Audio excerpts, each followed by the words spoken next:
Will all graduates and guests please rise? Please remain standing until you're asked to be seated. Ladies and gentlemen, the Provost and Senior Vice President for Academic Affairs of Northeastern University, James C. Bean, and Dean of the School of Law, Jeremy R. Paul, will now lead the procession.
Please be seated.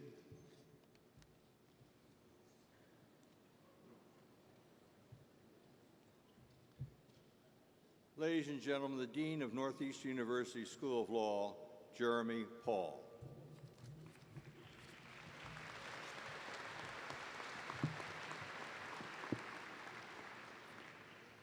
Good afternoon, everyone. I bet you thought this day would never come. Ms. McCain, Provost Bean, members of the Board of Trustees and the corporation, faculty, adjunct faculty, graduates, staff, families, and friends, welcome to the 2016 commencement exercises at Northeastern University School of Law.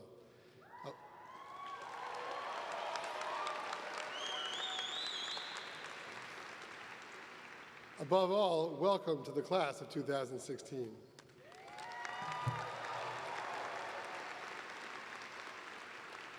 You have successfully completed the most challenging and relevant legal education a law school can provide.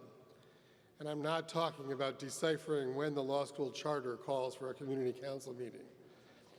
Having navigated your way through 4 co-op experiences and a challenging curriculum, you are prepared to be nimble as you embark upon the life you can expect, one of constant change from one job to another. Notice how I slipped in that you will indeed not just have one job, but many. All evidence shows that your law degree will open employment opportunities we cannot yet imagine. And all accounts are that the current job market for law graduates is growing stronger every day. I could not be more bullish on your future, unless maybe you were the Boston Red Sox in Big Papi's farewell glorious season. My confidence comes not just from reading newspapers, but from what your class of 182 soon-to-be lawyers has already accomplished. Consider the success of just one of your classmates, Colleen Shea, who has been awarded a Skadden Fellowship.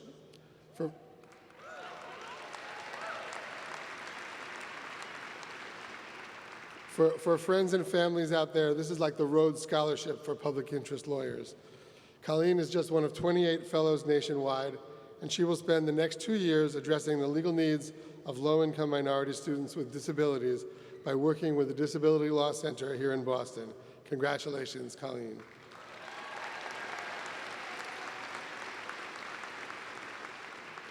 And Colleen is most definitely not alone in her triumph. Before reaching this milestone day, your class members have won the American Bankruptcy Institute's Medal of Excellence, the Law Student Ethics Award from the Association of Corporate Counsels Northeast Chapter, and been honored by the National Lawyers Guild. 4 members of the class have been awarded Equal Justice Works Fellowships. These are more like the Fulbrights, which provide 2 years of support for work in public interest organizations. One received the Parmet Fellowship to work at Health Law Advocates. One received the Washington State Attorney General's Office Fellowship, and another will join the U.S. Department of Justice Honors Program.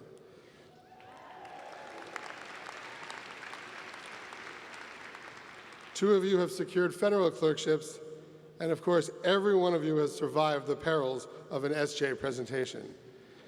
As a group, you have completed more than 270,000 hours of legal work at 703 placements, almost 20% of which you developed on your own. Your co-ops took you to 28 U.S. states and territories and 8 countries. 86% of you did at least one public interest co-op, and you ventured into almost every sort of professional setting. You have protected civil rights and civil liberties at the ACLU, the Lawyers Committee for Civil Rights and Economic Justice, and numerous similar advocacy organizations. You have brought legal talent to healthcare organizations, ranging from a hospital in San Diego to medical device and drug delivery companies here in Massachusetts. You have been at the cutting edge protecting creativity in places ranging from Sony Entertainment to huge computer firms. You have traveled to Mexico, India, Australia, England, Germany, Jordan, Kenya, and the Philippines. You have worked at startups and large companies such as Reebok, Jazz at Lincoln Center, and WGBH, at labor unions and workers' rights centers, at law firms and with solo practitioners, with courts and prosecutors of every stripe. Through your hard work and dedication, you have made a positive impact on the clients you served and improved the reputation of the legal profession. In short, you came to Northeastern because you wanted to make a difference, and you are already doing so. So if the past is prologue, who could doubt that each of you will make your mark in every sector of our economy? You leave Northeastern with more legal experience than graduates of any other law school. Congratulations. We are proud of you.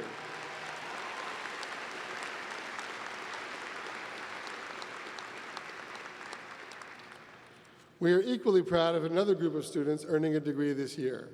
This is the 4th graduating class of our Master of Laws program. You are the largest LLM class to date, 40 lawyers, 25 women and 15 men from the US, including Puerto Rico, and 19 other countries, from Pakistan to Peru and from Colombia to China. Newly represented countries in the class this year are Kenya, Georgia, Mexico, Egypt, Nepal, and Sierra Leone. And our LLM's diversity is more than geographical.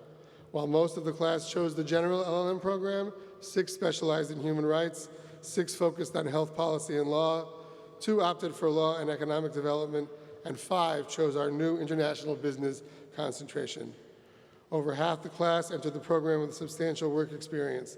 The class includes a barista, who was also a blogger, an ordained priest, the founder of an NGO in support of children scarred by war, and the publisher of an online magazine focused on women's issues.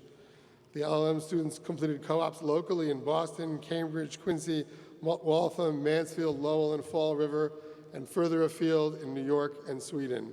We are proud to welcome you as well to the ranks of Northeastern alums. Please join me in congratulating the LLM class of 2016.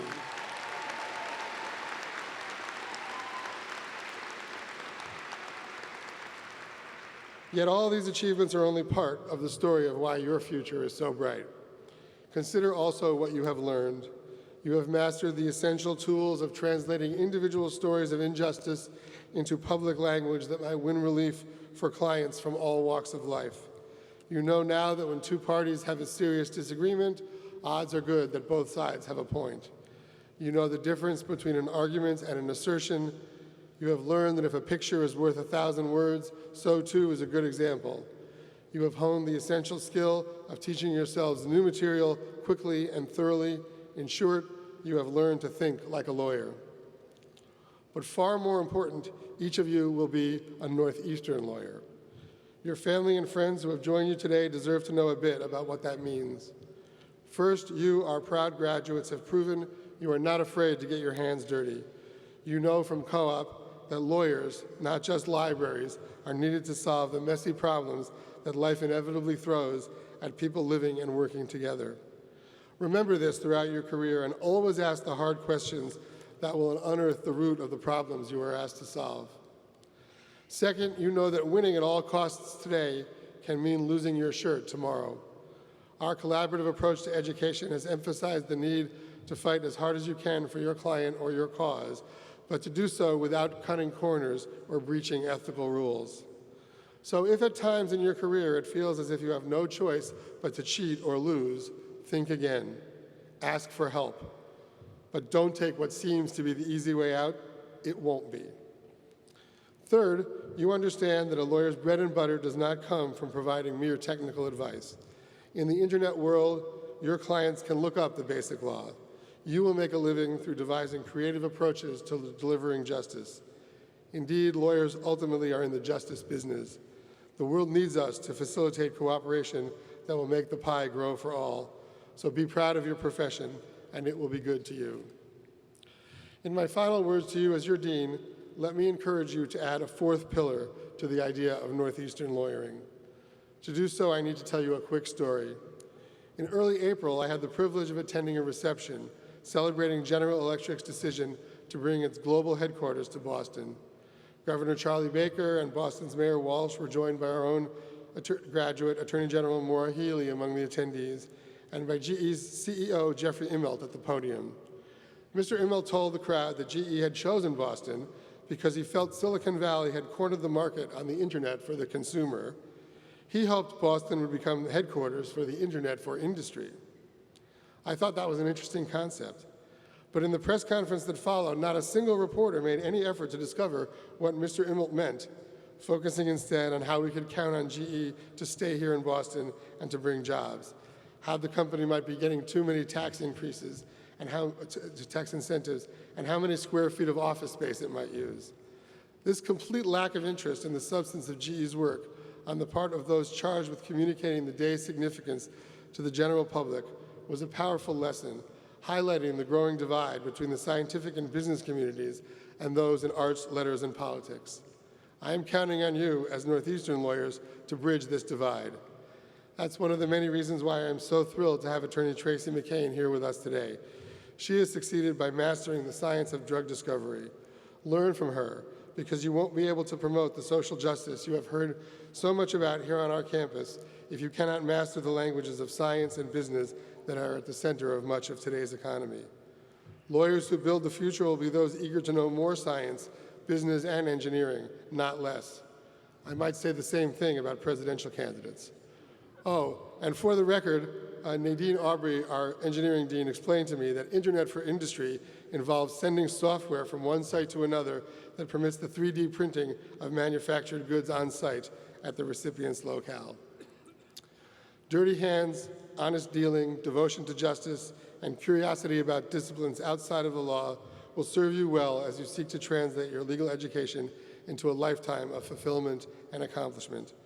But I can't in good conscience send you on your way without acknowledging the challenges ahead for all of us committed to democracy and the rule of law. Never in my lifetime has it been so acceptable for seemingly mainstream figures to voice hateful and bigoted comments targeting people based on race, religion, or gender.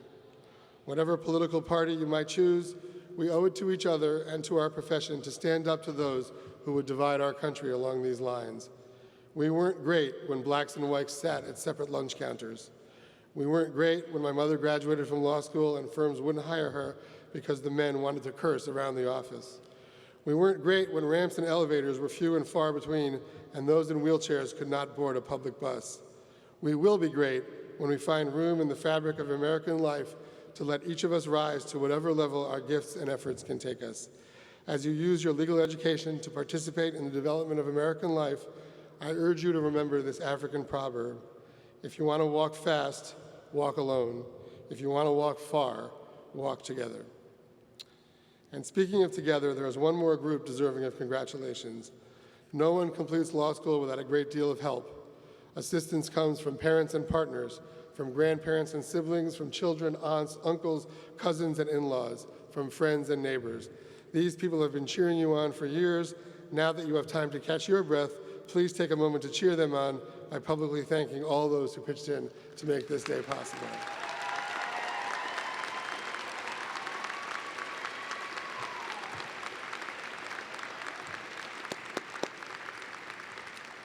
Finally, we have one last but very important thank you. Two of our faculty members are retiring at the end of this year. You'll hear more about one later, but for now I'd like us all to acknowledge Susan Sloan, who has been with us for 9 years, tirelessly working with students both in classes and individually to improve their writing. She will be missed by all of us who know her and understand the deep value of her contributions. Thank you, Susan.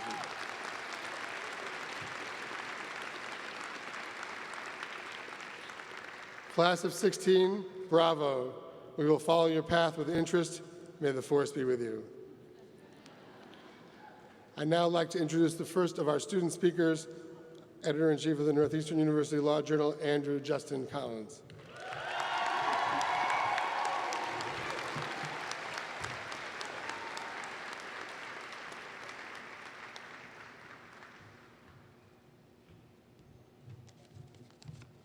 Thank you, Dean Paul.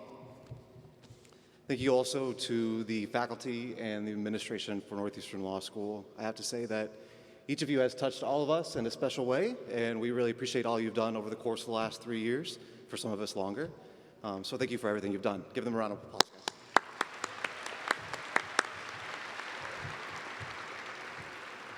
I also just want to take a second to kind of reiterate what Dean Paul just said and thank all of you, all of our family and our friends that have supported us throughout this entire time.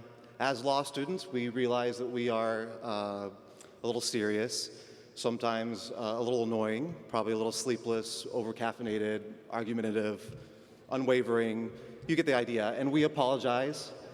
We thank you so much for everything you've done for us in the meantime, and we hope that sometime soon we'll be normal again. Unfortunately, I'm afraid to tell you that that's not going to be anytime soon, maybe August at the earliest, so just hang with us. And lastly but not least, I want to thank you guys, the class of 2016. I could not be more proud to be standing up here in front of you guys, looking out at you. I'm just so honored to be your classmate and to call you a colleague, and to know that so many of you are my friends. So thank you very much.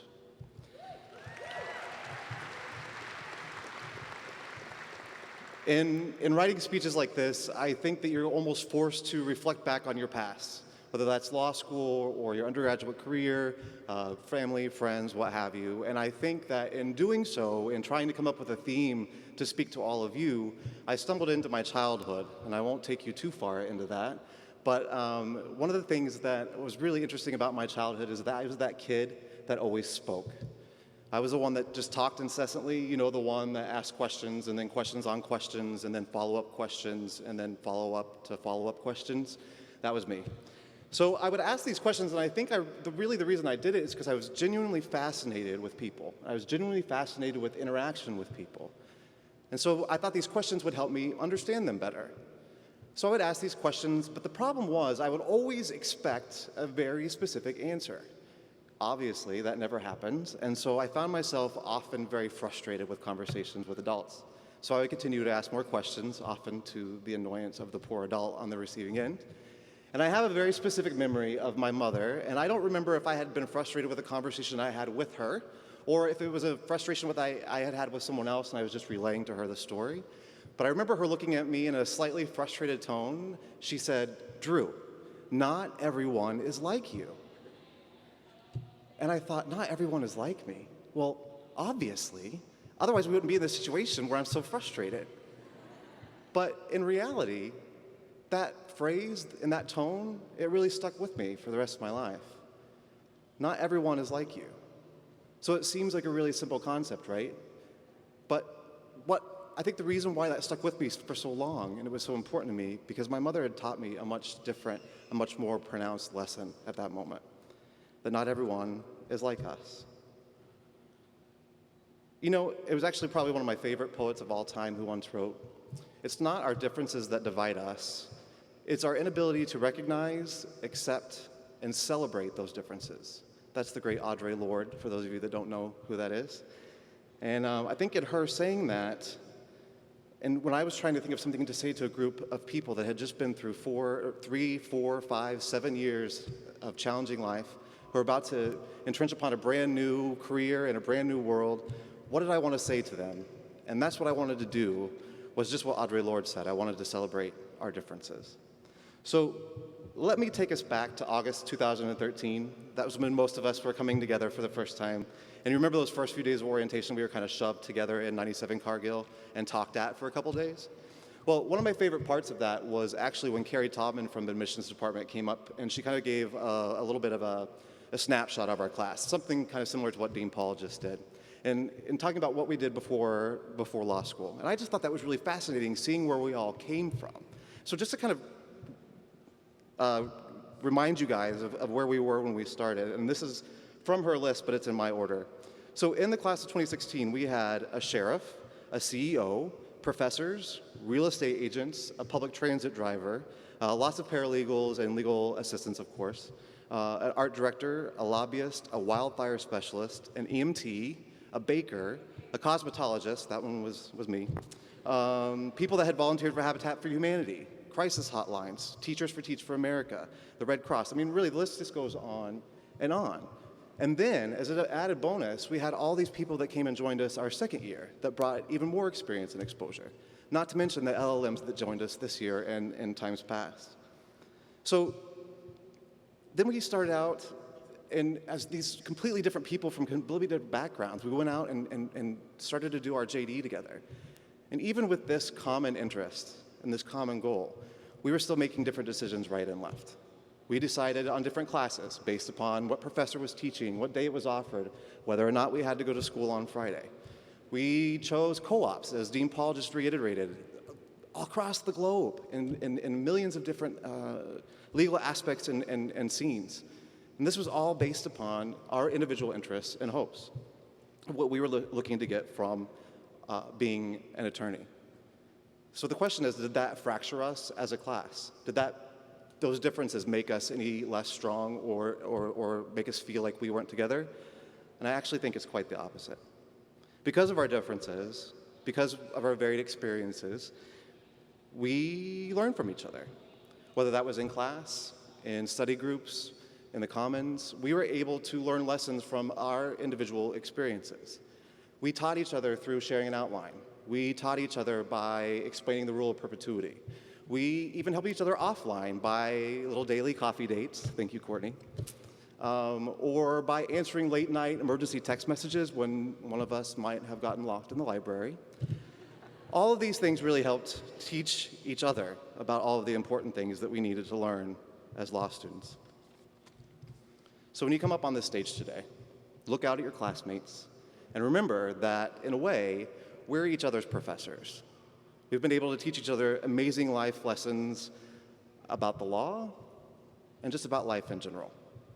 So even though we came from completely different backgrounds and we have completely different motivations for being in law school and we have completely different concepts for what law school would be, we leave here a little part of each other. And I think that's pretty special. Now, with that celebration of our differences in mind, I just want to bring one thing to mention here, and that is one thing that we now have in common. This degree that is conferred upon us today is ours forever. Those two little letters, the J and the D that will be attached to your name from moving forward, are yours forever, and nobody can ever take that away from us. So use those letters for good, and let's go and make each other proud. Thank you.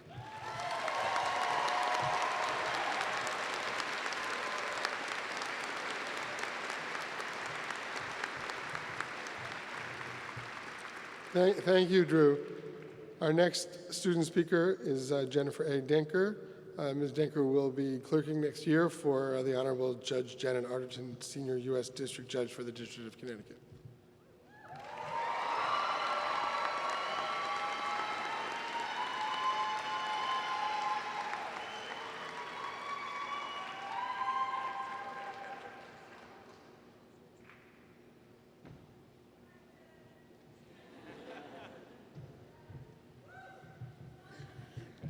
Thank you, Dean Paul, faculty, family, friends, fellow students, and distinguished guests. I am honored, I am humbled, I am possibly going to throw up. No, really, I'm not kidding. I've been known to do that. In middle school, I was shooting foul shots at the end of a basketball game. Score was tied, 2 seconds on the clock. I can still picture it. Before I could even get the first shot off, I threw up right on the foul line. The pressure got to me. So I'm just saying, those of you in the front row might want to watch out for any splattering. The good thing is you won't have to shake my hand 2 seconds later. Anyways, congratulations to my friends, my peers, the class of 2016 on an amazing accomplishment. We are now one huge step closer to being able to call ourselves lawyers. Give yourselves a round of applause.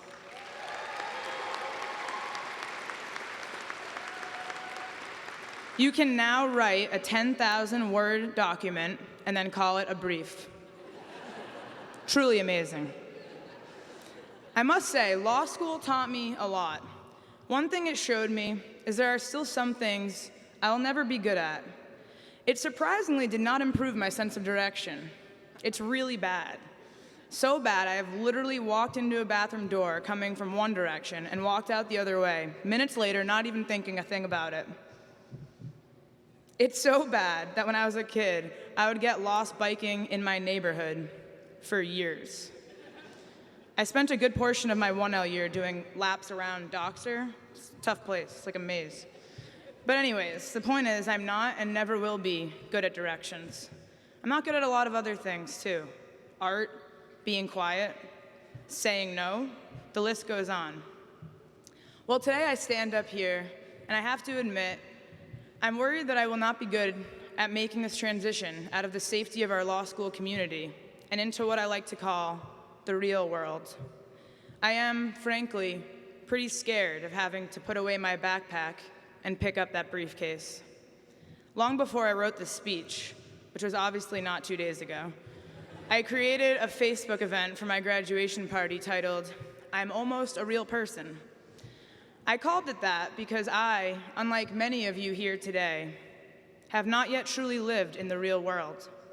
Sure, I've dabbled here and there in real-world activities, but until now, I have not been faced with the prospect of permanent entry. You know the world I'm talking about. The one where people expect you to act like an adult all the time.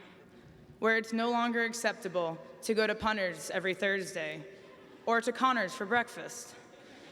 It's a place that threatens to tire you by its monotony, threatens to make you forget about words like spontaneity and passion.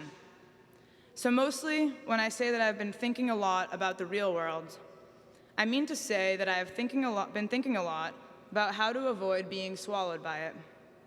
My initial thought was that I should probably go back to school and get another degree, because school, which has defined my existence until this point, is safe and predictable. It is not the real world. Actually, I don't want another degree. I think my education is now complete. I am Jennifer Denker, JD, or as I will forever refer to myself, JD squared. So no, I do not think I will accomplish anything by postponing my entry into the real world and going back to school. But at the same time, I know I do not want to allow myself to be sucked into a world of endless repetition. My second thought was that I could always just move back in with my parents, because I can assure you that living with my mother is far from the real world. Rumi's mom and dad, yeah? Judging by the looks on their faces, I'm pretty sure they're glad I had a third thought. My third thought is the one I'm going to spend the next few minutes talking to you about. My third thought was that maybe I could make the world a little more real. What do I mean by a little more real? Well, in short, a little more like our bubble here at Northeastern, a place where fun does still exist, a place that is just a little more forgiving, understanding, and flexible. A place where people like you, who inspire me every day, surround me. At first, this seemed like a feat more daunting than it was worth, and in some ways it still feels that way. Who am I to think that I can change anything about this intimidating world of which I have only the most basic of understanding? Who am I but one of many? But I kept thinking about it, and I decided that it doesn't have to be such a monumental task. In fact, making the real world a little more real might not even require me to do much at all. And boy, do I love things that don't require me to do much. Maybe what we need to do, to start at least, is to change our perspective. Maybe we can make the real world a little more real simply by sneaking in, inner child intact, and holding on to some of what has made our fake world so much fun. Holding on to our optimism, to our passion, to our belief in humanity. By refusing to become that person in the real world who wakes up every morning still caught in the fog of the day before, no end in sight. Refusing to be that person whose existence is just that, existing, and nothing more. I guess what I'm trying to say is that we have a choice every day. So let's choose. Let's choose to help soften the harshness of someone else's world. Choose to find every bit of good there is to be found. Let's choose to treat every person with the dignity of a king. Let's choose to live. And for those of us today who are preparing to plunge, or perhaps leap is a better word, into what is soon to be our real world, a world where we are lawyers, well, to my classmates, I say this: let us choose to use this degree, the 3 years of learning how to think, how to argue, how to listen. Let us choose to use this power in a way that makes our world, makes someone's world, just a little bit easier, a little more genuine. Imagine if we were all to do this. The cumulative impact on this real world has the potential to be immense. I suggest to you that it does not matter what path you take from here, whether you represent the interests of the Walmart, the small business, the virtuous, or the criminal. Whether you are in court every day, giving a voice to the voiceless, or behind a desk, searching for that detail, that nuance that will help the deal go through. Every client, every brief, every relationship is an opportunity to be kind, an opportunity to be fair, an opportunity to be impactful. I urge each of you to ask the extra question, to look people in the eye, whether guilty or wronged. Smile every once in a while, even. I know, these are big asks. But I urge each of you to keep your passion, your compassion, and your pride intact. To walk a mile in the shoes of your colleague, your friend, your client. To remember that every second is a precious one, every conversation a meaningful one, and every relationship a key. I urge you to choose to really live, to choose not to be hindered by your apprehensions, your fears, your uncertainties. And if ever you find yourself in the presence of someone who seems to have it all figured out, who knows all the answers, who is not scared, rest assured they are fooling no one except maybe themselves. Because the real world is a place where nobody ever has it all. Nobody has every single thing figured out, every decision planned for, every twist expected. That is why we must always be searching for that way to brighten the world, even if only by a single shade, like say from powder blue to baby blue. Searching for the truth, for happiness, for knowledge, for success. And by doing this, all of us, maybe we can make the real world a little more fun, a little more welcoming, a little more like this world we are leaving behind. Maybe the real world doesn't have to be that hard. Maybe all it needs is people who are willing to love living. We owe it to ourselves to try. We owe it to everyone here, our family, friends, our teachers, our mentors who help propel us to this day. We owe it to this world that does not belong to us, to never stop trying, to move forward, no matter what we have already achieved or what failures we fear lie ahead. So how about it? Let's enjoy this ride. Let's be proud of what we have done and what we are capable of. Let's choose to make this real world a better version of itself, person by person, client by client, case by case.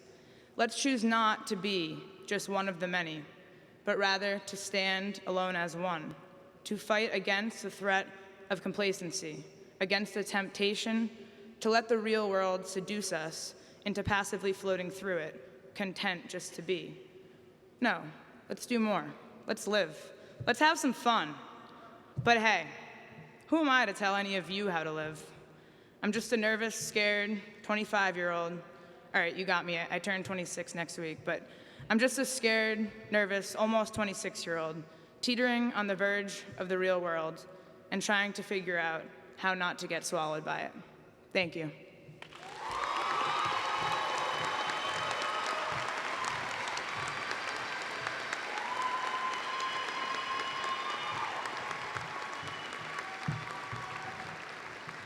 Thanks very much to JD Squared. Our final student speaker representing the LLM class is Emmanuel Aloysius McPherson Sam. Mr. Sam just returned from his co-op at the Raoul Wallenberg Institute in Sweden.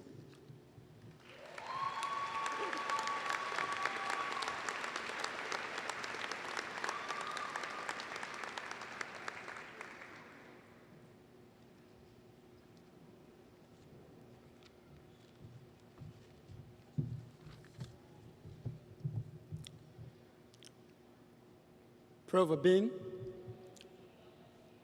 Dean Paul, LLM Director Cassidy, distinguished guests, ladies and gentlemen, fellow graduates.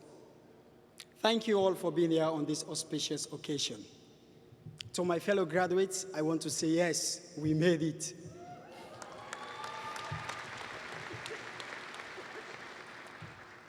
Today is a day to reflect of the success after completing a task that was so challenging, especially for those of us who got our first law degree outside the US.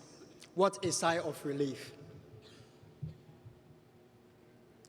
As you all know, such success is attributable not only to our own hard work, but to Northeastern's values and principles, its rich history of diversity, and the Northeastern Co-op. You all agree with me that choosing Northeastern was a great decision. But before saying much, I would like to tell you a story that has made me the person I am today. I am from Sierra Leone, a small country in West Africa. It's so rich in natural resources, but it remains one of the poorest countries in the world. The people there have traveled through a rough path with a lot of challenges, like the civil conflict, economic hardship, and the decimation caused by the Ebola virus. Growing up in Sierra Leone, I had a childhood circumscribed by chaos brought about by the decade civil conflict. I never understood what civil conflict was like until one bright morning when I was just 8 years old. I heard gunshots and the crackle of burning houses. I suddenly realized we were caught between life and death. The rebels had come to town. We had knocks on our door, ordering us to open up. And when we opened, the rebels entered our house and shot my brother. My uncle attempted to give him first aid. He was shot in the head. No one should cry, they told us. They even asked my mom and my older siblings to sing, dance, and hug one another as if in a jubilant mood. As an 8-year-old child, I saw the pain, the anguish, and above all, the fear in my mom's eyes. She wanted to cry for the death of her son and her brother, but if she did, she would be next. Trying to escape the fighting, my family and I were displaced countless times, ending up in refugee camps. We often face stark choices. Join the fighting forces or you lose your limbs. Become a rebel wife or you face torture. Although I lost my brother, who was a role model to me, and all our earthly possessions, I am grateful that I survived to tell this story. During the war, we lost hope. Everything was shut down in the country. No schools, no businesses, nowhere to run or hide. This was the darkest period of our country's history. All hopes were gone. Dreams were lost. The experience of the war, which ended in 2002, changed my life forever. But it did not kill my dreams, but rather, it transformed them to the desire to give voice to the voiceless. The experience left me with a desire to fight for women's rights, children's rights, and the empowerment of young people. Because I've come to realize that the marginalization of young people is one of the causes of the conflicts around the world. I became a founding member of the first children's organization in my country, the Children's Forum Network. The organization gave hope to us with the children whose psychological, physical pains were unimaginable. We advocated for ourselves, our rights. My transition to the US was not an easy one. Settling down in a country where I had not got my law degree became one of my greatest challenges. To me, a practical solution was for me to go back to school. I learned that Northeastern was named the best practical law school in the country and one of the best human rights schools. I looked at the global makeup of the staff, alumni, student body, and faculty. I said to myself, this will prove invaluable for my career objectives. And Northeastern has delivered on all their promises. The learning environment is supportive, flexible, and relevant for us all. Fellow graduates, the world awaits us. And we can now use the skills and knowledge we've obtained from the privilege of studying at Northeastern with a sense of pride, motivation, and determination. The world needs us in the arena. There are injustices that need to be stopped, problems that need to be resolved. As for me, fighting for social justice will always be part of my journey. I want to create change in the lives of those voiceless women and the life of those war-ravaged children and the marginalized youth around the world. We should always persevere. There may be obstacles in our way, but perseverance is the way forward. My story is an example that perseverance leads to success. If I had not persevered, I wouldn't be here celebrating with you. Sometimes your dreams may be overly ambitious, but don't stop working towards them until you lay your hands on them. I made it here today because I never stopped working towards my dream. My mom and dad taught me not to fear change, but rather embrace it. Let's just believe that our future can be better than our present, and we have the power of making it that way. Finally, fellow graduates, as we transit into the world, don't forget that every successful individual's achievement depends on a community, on working together. We here at Northeastern have worked together. Let us take that mentality with us wherever we go. Our ambition must be broad enough to include the aspirations and needs of others. And to all those who touch our lives, we thank you. To our parents and guardians, to our professors who try to instill in us the passion for learning, to administrators who worked to make our experience amazing, to advisors who help decide what path to take, and to friends who are with us for the pizza parties. We thank you. I thank you all for listening.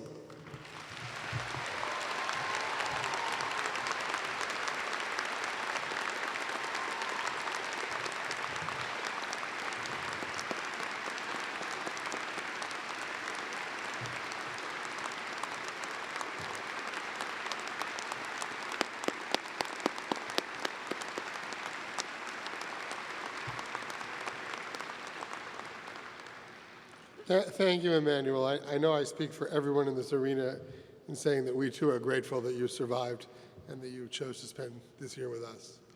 Class of 2016, I now introduce your faculty speaker, Professor Daniel Medwin.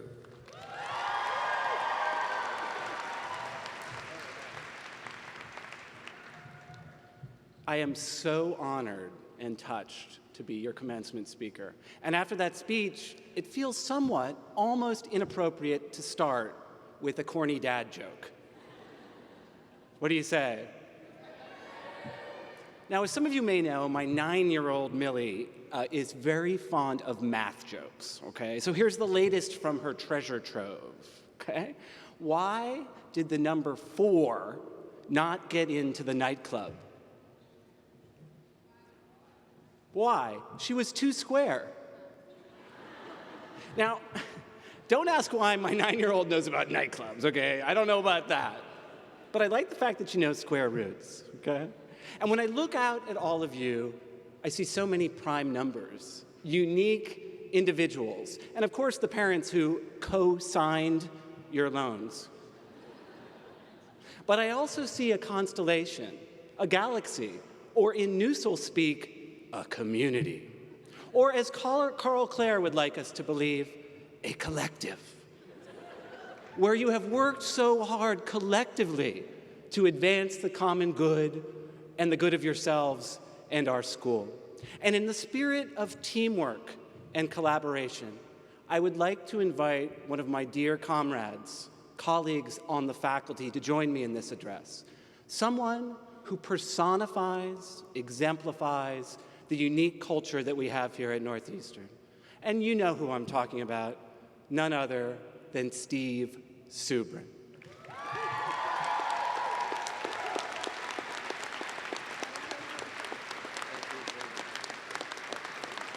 Come on in, buddy. Okay. Okay. So, some of you have had the Socratic method, okay? So now we're gonna do the Sabrinian method. Steve and I are going to engage in a series of questions and answers for the rest of this address. We'll talk in question format. So Steve will have a total of 4 questions. Steve, why is this day different from all other days? Thank you, Dan, and congratulations to the class and all your parents and friends. It's a little awkward for me to be talking to this group of people in that the first time I talked to them was the first day of orientation, and I told them that I realized that none of them were listening. They were thinking about, are they the right law school? Where are they going to go out to eat? I hope I do a little better today. Why is this day different from all other days?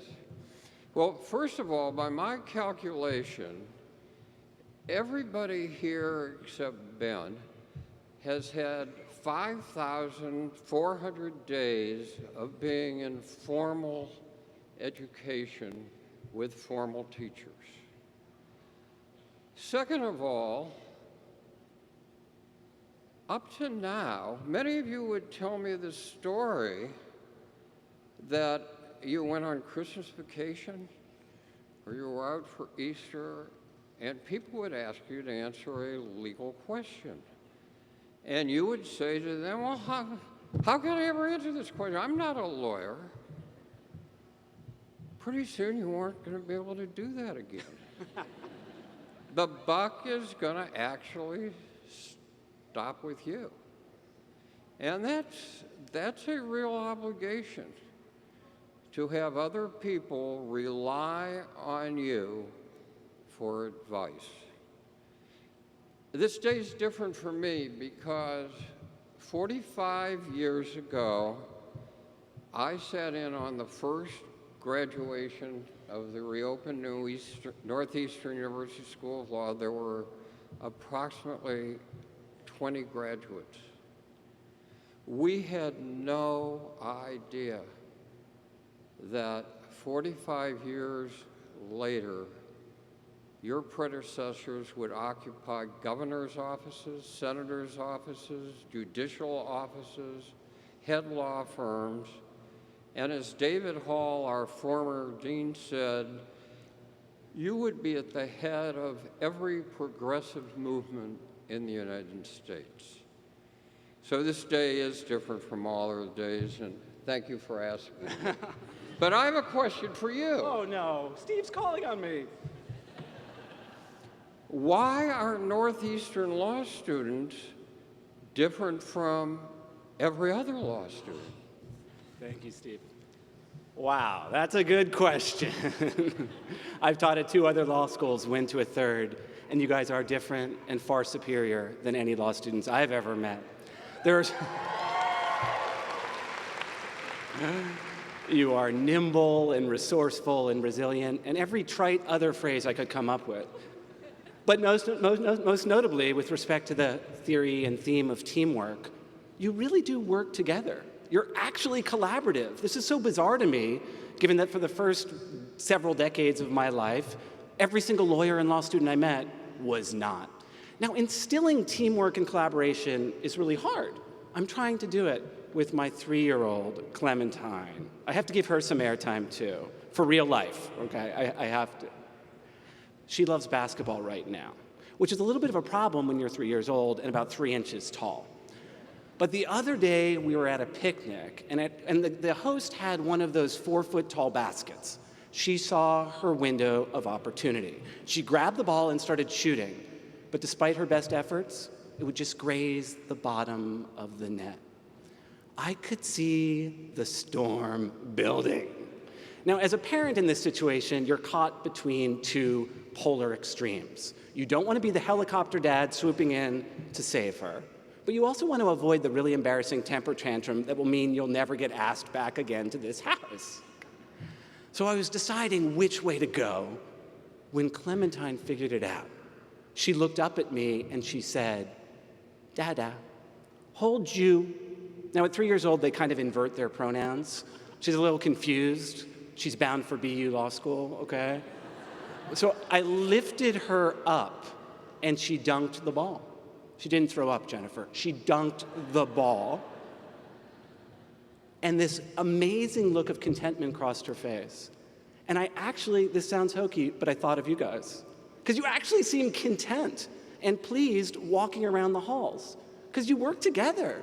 How many of you, I see many of you out there, have turned down co-op opportunities by telling somebody, I think my friend would be a better fit for that. I've had several of you do that when I've given you a proposition. How many of you turned down research assistantships or teaching assistantships for that same reason? It doesn't happen at other law schools. Even if they don't want it at other law schools, they would deprive their classmates of the opportunity out of sheer spite. So Steve, that's why they're different. Community, teamwork, and collaboration. One last question for you, Steve. Okay. Why is this era different? Why is this time different? It feels different to me. I need your wisdom.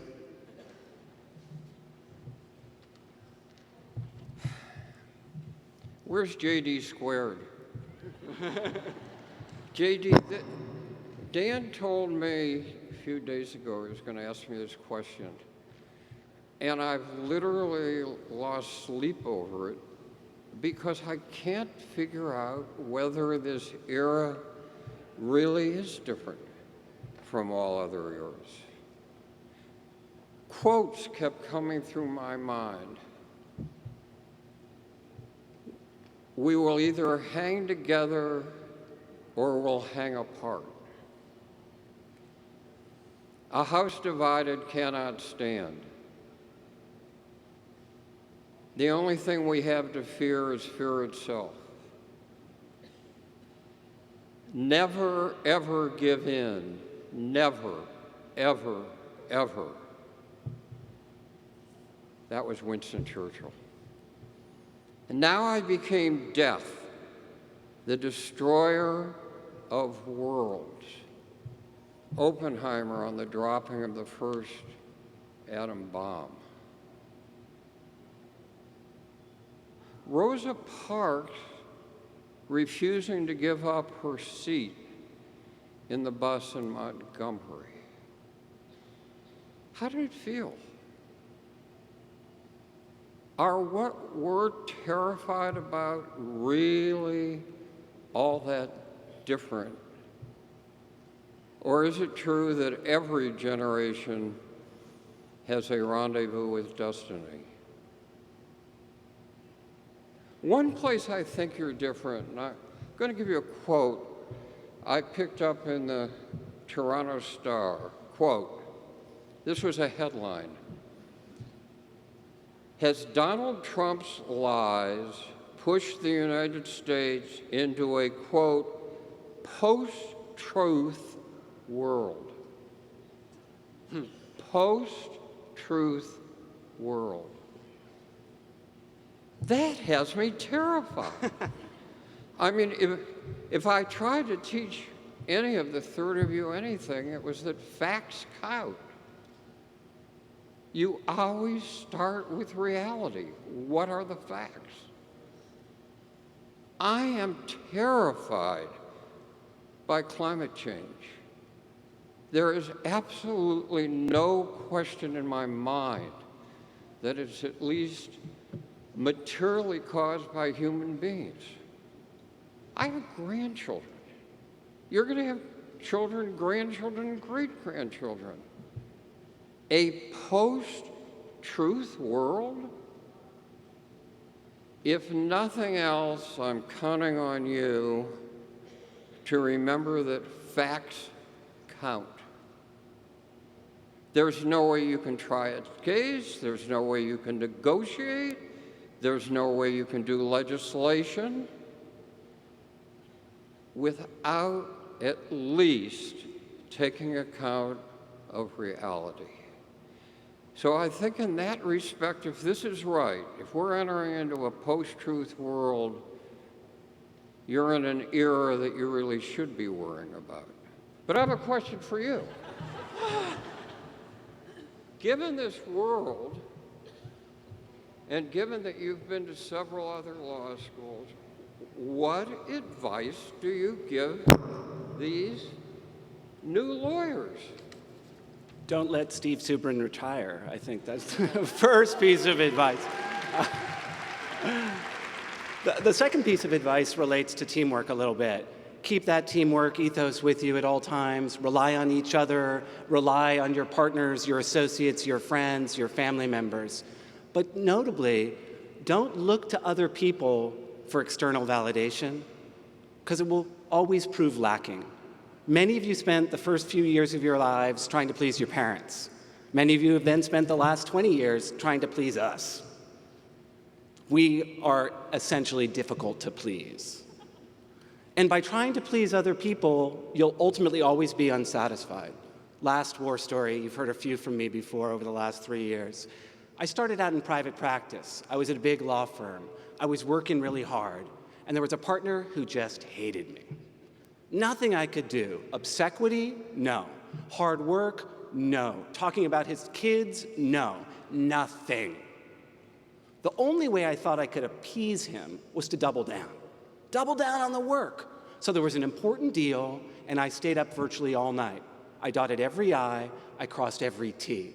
I got 1 hour of sleep, came running back to the office, and I ran into him bright and early that morning. It was in the men's room, and we were both washing our hands. We wouldn't look at each other. We were looking at the mirror. He tilted his head without even looking at me, and he said, "Don't we pay you enough money for a razor?" In my haste, I had forgotten to shave, and in 1995, it wasn't so hip to be unshaved. And he left. And in that moment, I looked in the mirror, and I realized I couldn't look to him, I couldn't look to Mama or Papa or my professors to feel good about myself as a professional. I could rely on them, they could be my teammates, but I couldn't look at them for my self-worth. That could only come by looking at the mirror. And maybe Steve Subrin. Thank you very much. Yes, okay.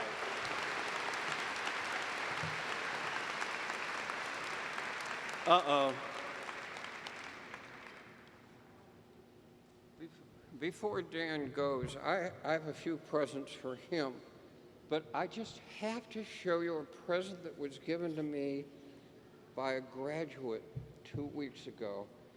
For those of you who can't read it, "Make civil procedure great again."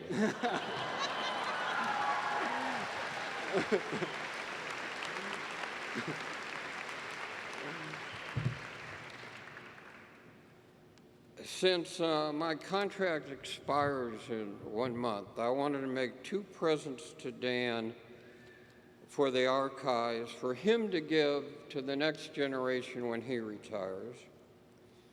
One is my copy of Jane Austen's Pride and Prejudice, which I've taught at least 20 times to law students. Because if there's any book that talks about being yourself and remembering your dreams, this is it. Thank you, Steve. Thank you. The second thing I want to give Dan, this is hard. In fact, my wife asked me to do, I really want to do it. The real Chicken Lou gave me this Chicken Lou's hat. He's for those of you who don't know, that's the eatery across the street from us. I give it to you because Chicken Lou taught me 2 things. As human beings, we can be pretty silly, and a sense of humor helps. Second thing he taught me is there's no such thing as a free lunch. Thank you, Steve. All right. Hey, stay. Okay. Hold you. Okay. Wait, we're not going to be outdone. This is a gift from the entire faculty. Steve built this school. He built this school. So we thought it would be appropriate to give him a traditional Northeastern brick. You actually cannot find these things anywhere else. Because when the school was looking to rebuild and budget was tight, they purchased every single piece of white brick that could be found. And thanks to Fred Massaro in facilities, there are a couple still left. So since Steve actually is our foundation, our rock, our brick, we wanted to give this to you, so you'll always be with us. Thank you. That's a great job. That's good, all right.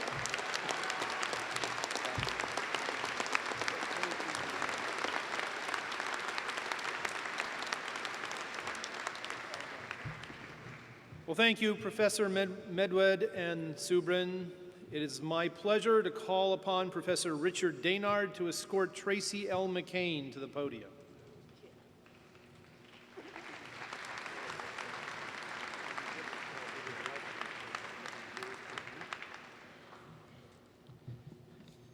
Provost Bean, I have the honor of presenting Tracey L. McCain for a special recognition. Guardian of innovation, champion of equal justice, exemplar of caring leadership. As a lawyer and leader, you have played a key role in advancing Boston's place as a world-class center of biotechnology innovation, using your legal acumen to safeguard precious intellectual property that provides relief to countless people suffering from debilitating ailments.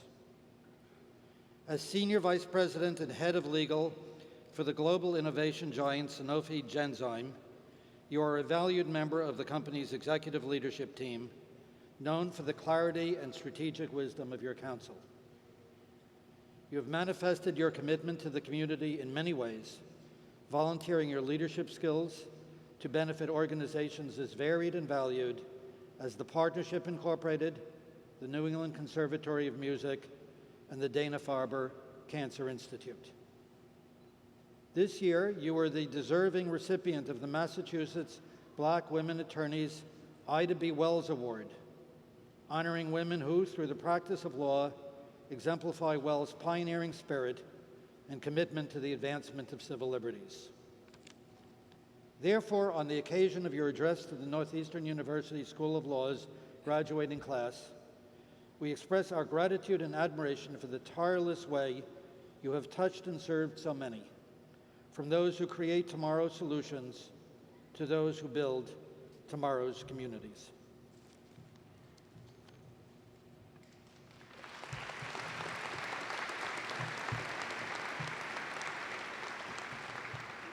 Tracey L. McCain, Northeastern University, is pleased to bestow upon you this special citation.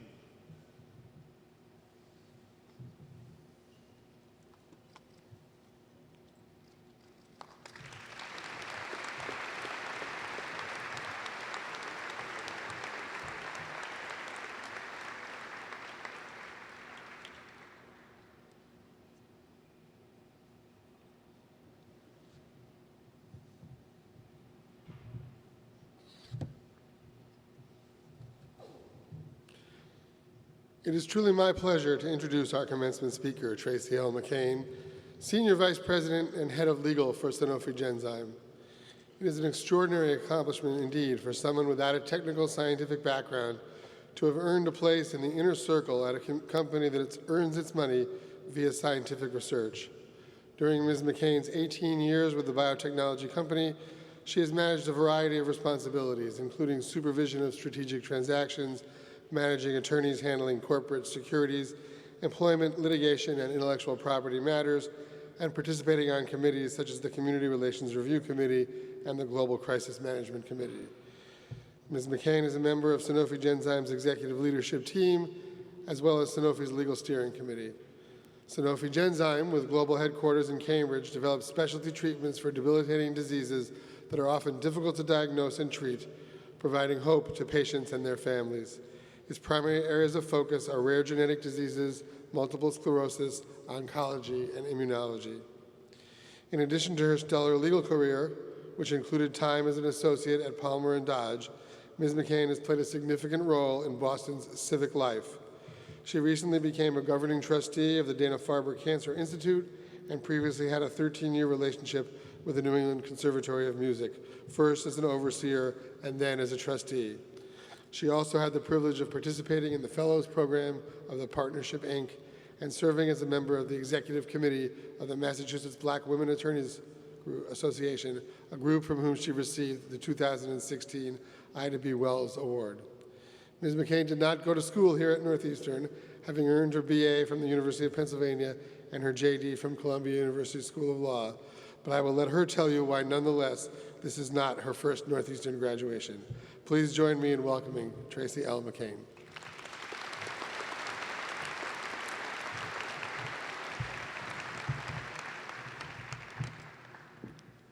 Thank you, Dean Paul. Good afternoon. I'd like to thank Provost Bean, the trustees, Dean Paul, faculty and staff, and most of all, the class of 2016 for having me here today. I am honored. I am absolutely honored to be here with you to celebrate this amazing accomplishment. And I know it's already been done, but I think it deserves to be done again. I would like to take a moment for us to give a round of applause to thank the family and friends who are here to support you, that are here in the arena or on the stream or here in spirit.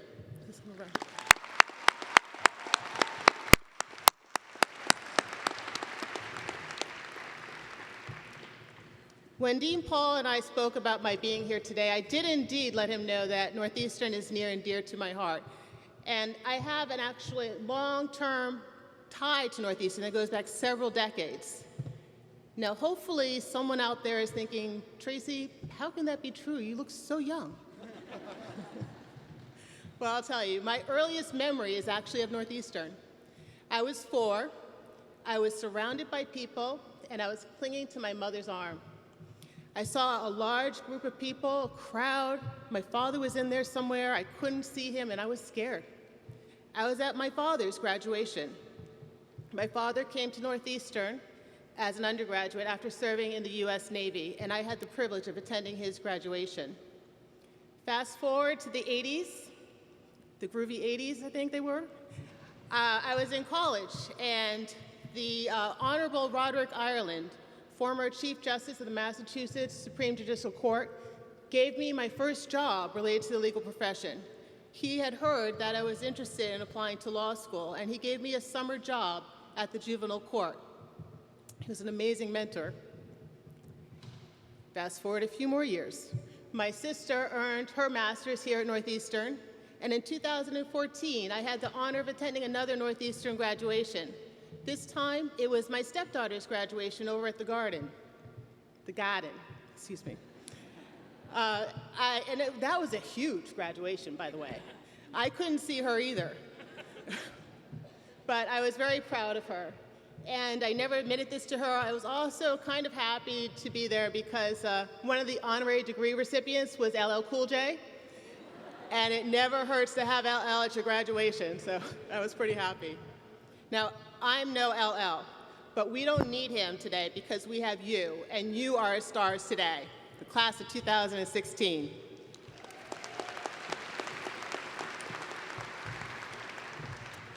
Standing here looking at you, I feel energy. I can feel the energy coming off the class. It's fantastic. I'm motivated. I'm energized. This is such a fantastic accomplishment.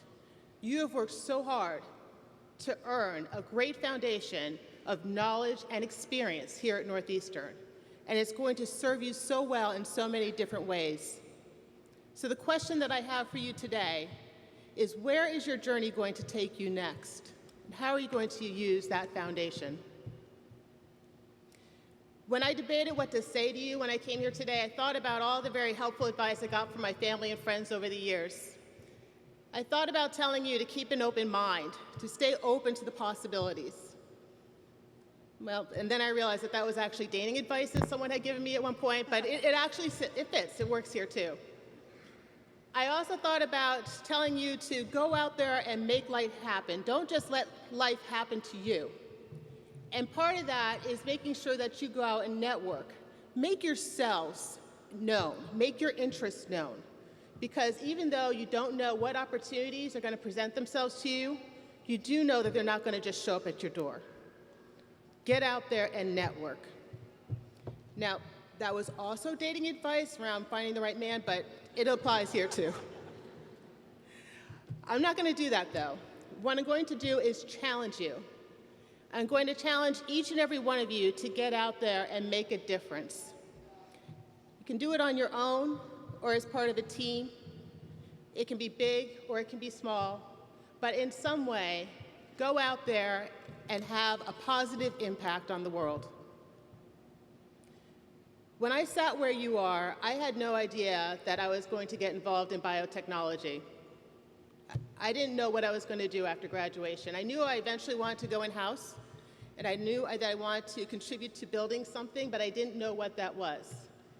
I was fortunate enough to go to Palmer & Dodge, where they had a thriving biotechnology client base that included Genzyme. That was my introduction to biotechnology. And as was said, you don't need to have a scientific or a medical background to get involved in life sciences. It's sort of like when I got involved with the New England Conservatory of Music. When people heard that I was on the board, and it happened again today, they usually say, "Oh, I didn't know you were a musician." No. I played the clarinet in marching band at Brookline High School right over at Parsons Field, wore the polyester uniform and the white spats and all. But I would never call myself a musician. But I do appreciate and value music and saw that as an opportunity to get involved and make a contribution to something that I value despite the lack of my musical talent. As far as I'm concerned, it's the same with life sciences. I was a poli-sci major undergrad. In high school, I took a few science classes, but my scientific background was my love for science fiction, especially Star Trek. Now, that's usually not relevant at work, although sometimes it is. You do not need to be a doctor or a nurse or a scientist to help patients. What you do need is to be interested and curious about science and medicine and willing to invest the time to learn about it. That is how you can succeed in joining the life sciences community. It's a very exciting time to be in life sciences. There are so many challenges that still need to be addressed and so many opportunities to get involved. We are standing here at the intersection of healthcare, technology, and the law, especially in the greater Boston area. We have a thriving and vibrant community, a network of hospitals, universities, venture capital firms, as well as device, high-tech, biotech, and pharma companies.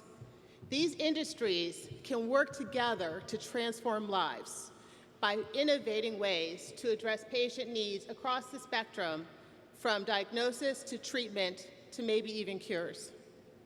For example, we have advancements in analytics and the availability of big data that are leading to the development of better diagnostic tools to help patients understand what is causing the symptoms that they're suffering from. What is the underlying disease? We have the combination of advancements in microelectronics and cloud-based technology, allowing us to develop more sophisticated wearable devices and sensors to help physicians understand where their patients are with their health care and to monitor their progress. We have advancements in genomics that are leading to better and more use of precision medicine in fields like cancer, allowing physicians to select the therapy for their patients based on their patient's specific genetic mutations. These exciting advancements are happening right here in the greater Boston area and elsewhere. In reality, they're happening on a global theater. They're inspiring public policy debates around the world. They also raise a lot of legal and ethical questions that have to be very carefully analyzed. And they have to be analyzed in a matrix of international laws, diverse economies, and diverse cultures. This is an amazing opportunity for you as lawyers to get involved in these conversations, debates, and help to ensure that these advancements are happening in a responsible and an ethical way.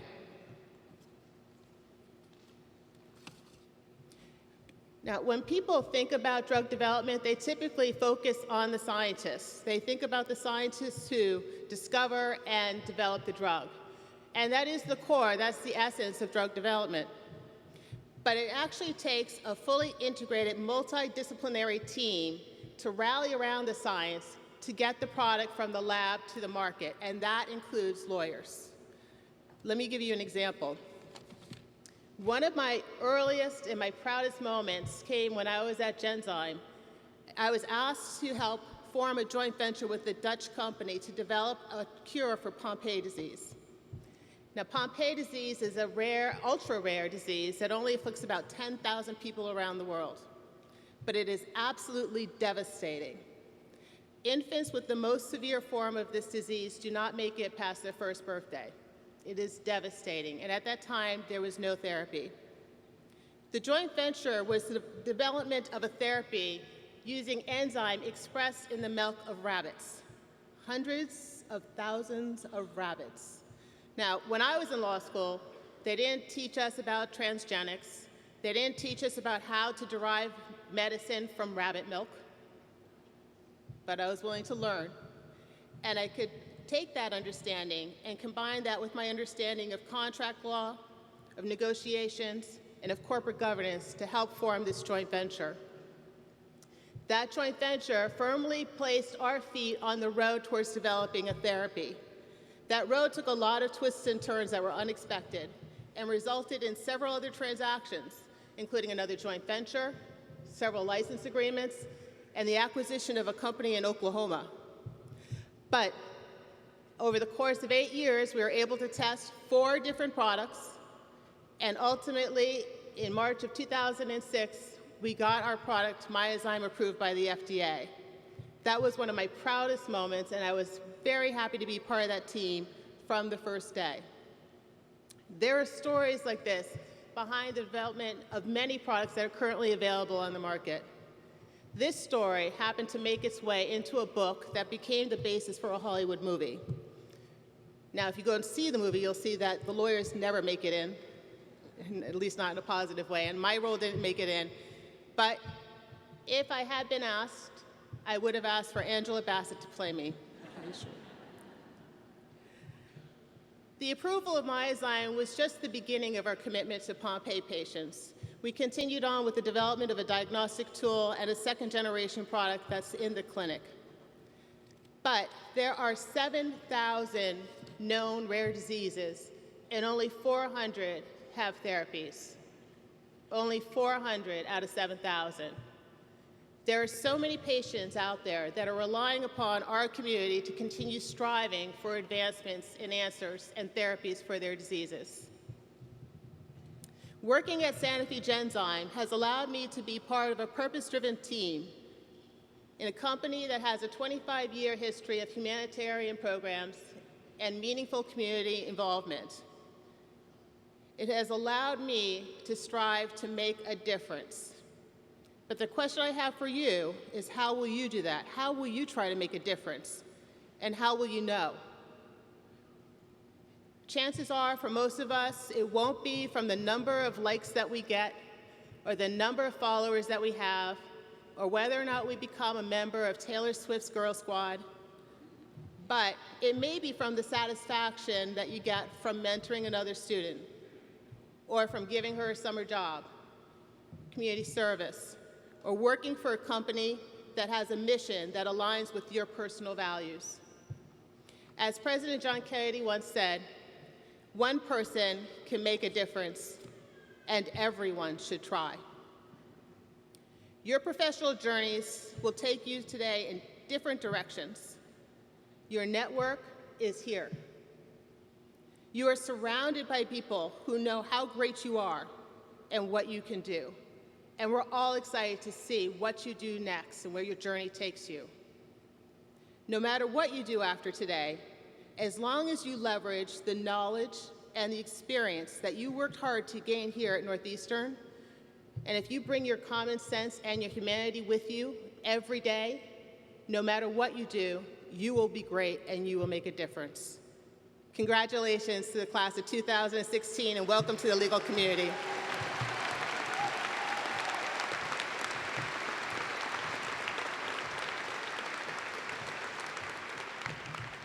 Well, thank you so much. That was wonderful. And may you live long and prosper. And now the moment of truth. The degrees will be conferred.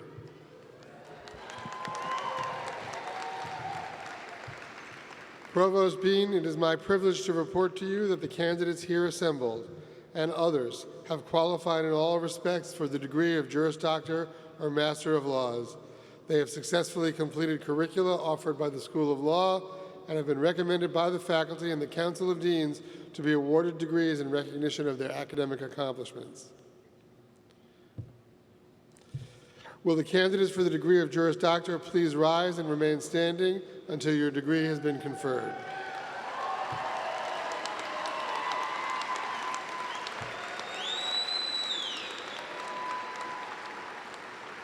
Provost Bean, I am honored to present the candidates who have qualified in all respects for the degree of Juris Doctor. By virtue of the authority vested in me by the Board of Trustees of the University, I do hereby confer on you and all those who have properly qualified the degree of Juris Doctor with all the honors, privileges, and responsibilities thereunto pertaining.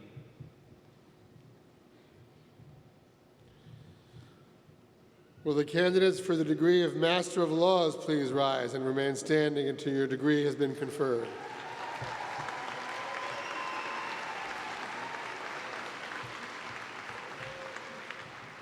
Provost Bean, I am honored to present the candidates who have qualified in all respects for the degree of Master of Laws. By virtue of the authority vested in me by the Board of Trustees of the University, I do hereby confer on you and all those who have properly qualified the degree of Master of Laws with all the honors, privileges, and responsibilities thereunto pertaining.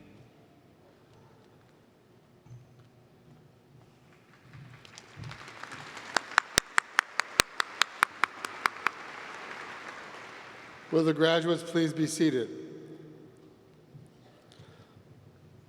The marshals will now present the graduates to the platform. Catherine F. Terenzi, Jacqueline Marie Kelly, and Quinn Kareem Rollins will advance the name of each Juris Doctor graduate as they are presented to receive their diplomas. The Juris Doctor graduates will be hooded by Associate Deans Wendy Parmet and Dan Danielson. The Master of Law graduates will be announced by Kamal Ramakrishna and will be hooded by Director Patrick Cassidy.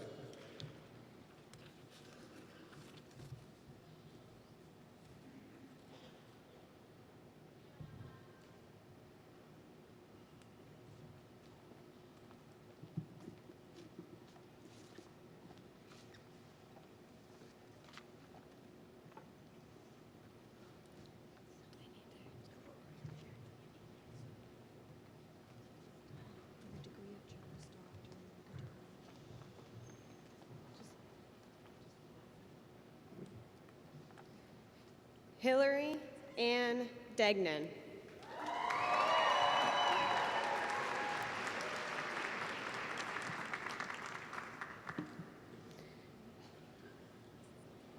Hela Abdelrahman.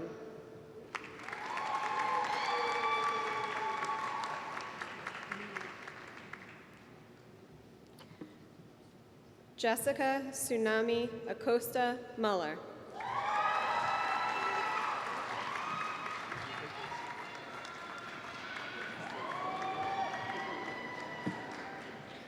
Yashira Agosto.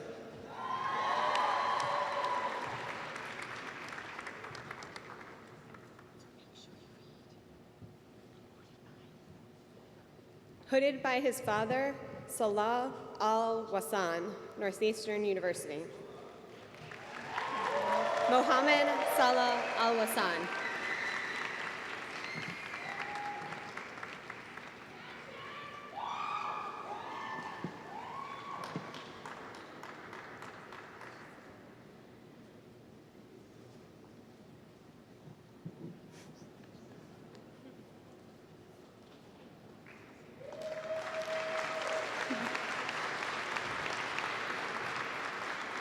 Samantha Albright.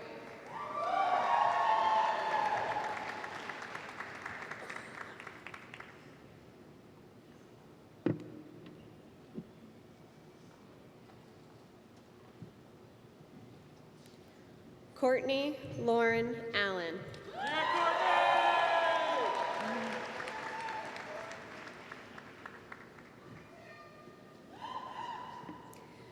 Marlise Armstrong.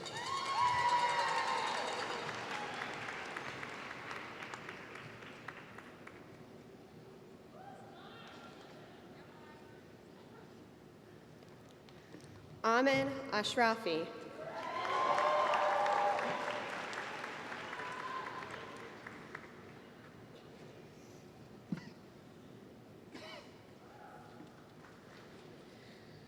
Yvonne Atochin.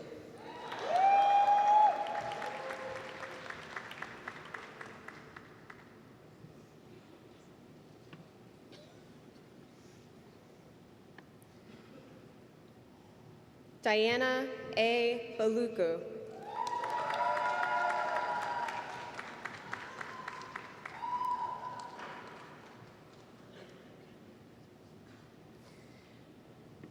David Basilwitz.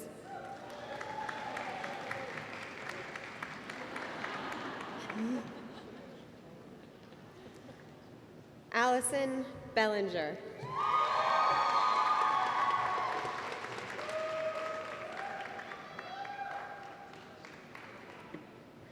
Michael W. Bell.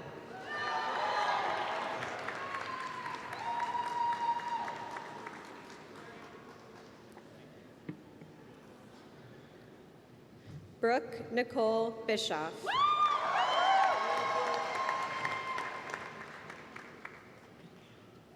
Christopher Lee Blessing.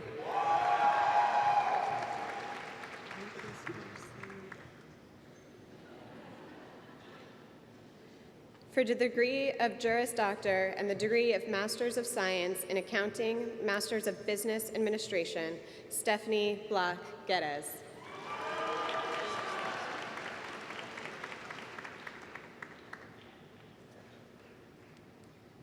Amanda Joan Bradley.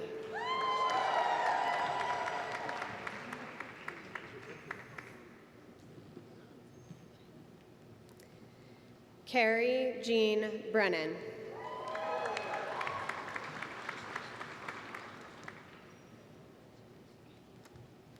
Rudy Nelson Bretler.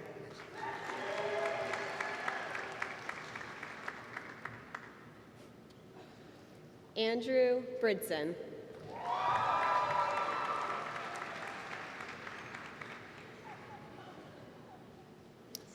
Chelsea Marie Brisboe.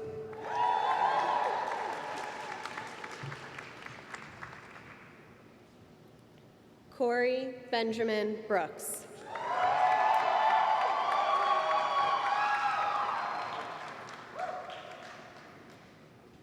Jerome Stanislas Brooks.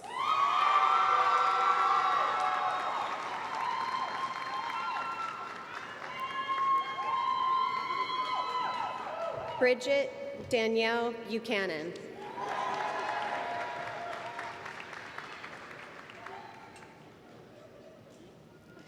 James Kameyer.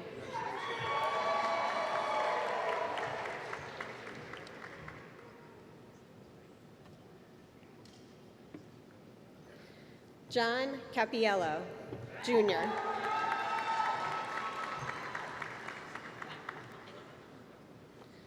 Paula Andrea Carvajal Garcia.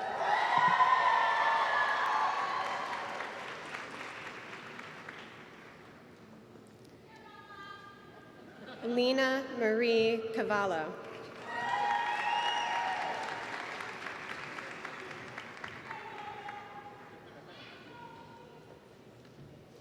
Matthew C. Sharist.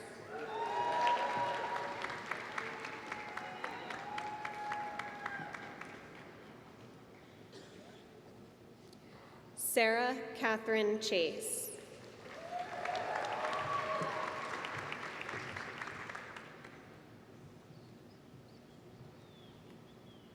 Patricia Chen.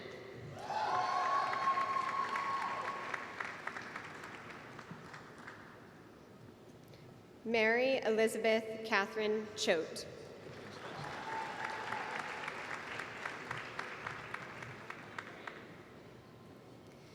Jennifer Lynn Cipoletti.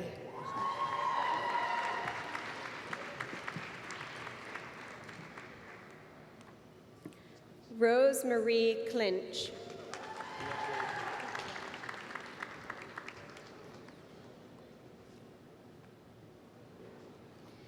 Andrew J. Collins.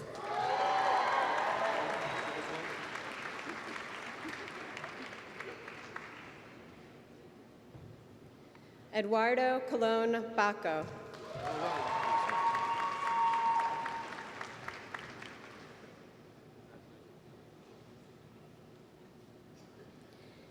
Anthony P. Koppel.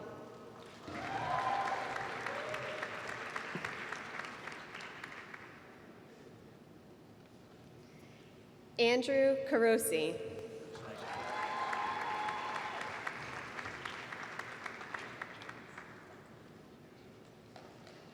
Jonathan Lee Culpepper.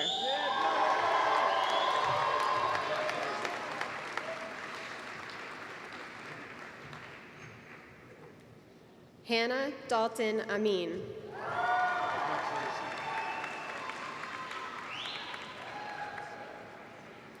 Alexa Joy Daniel.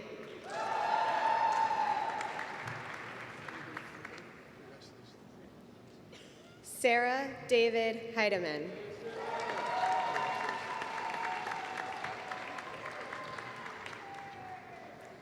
Cornelia Dean.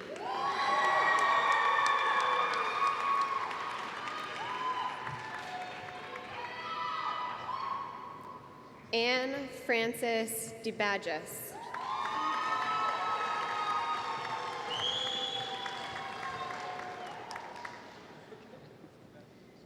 Andrew Thayer Decker.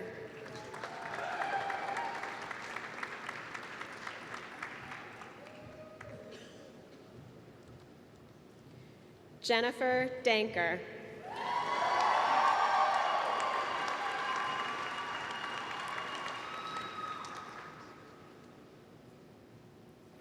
Deepa Desai.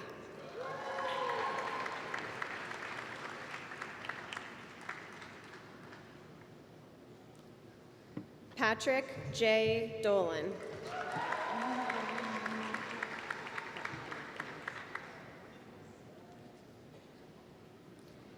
Mary K. Donahue.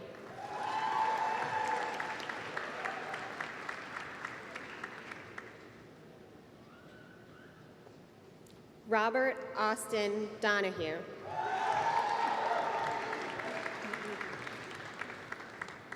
Benjamin Henry Donovan.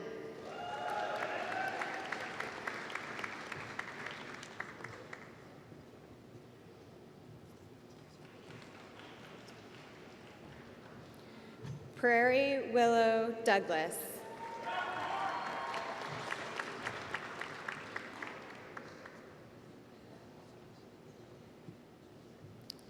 Zachary Dovitz.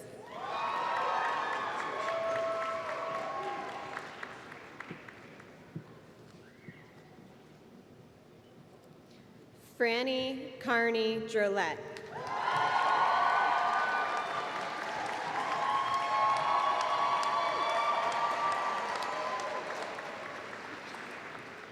Carolyn Bondi Dubé.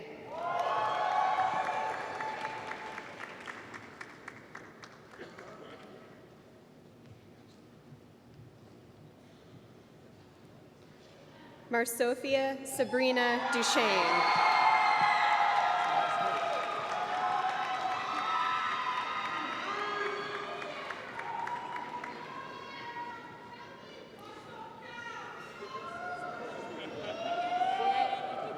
Uchechi Durant.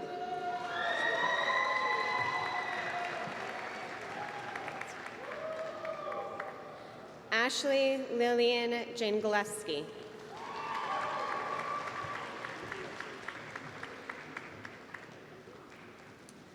Catherine F. Terenzi.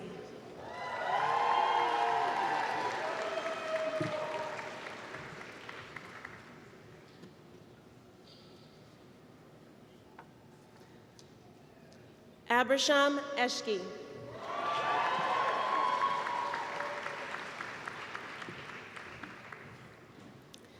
Andrew Hackett Espinosa.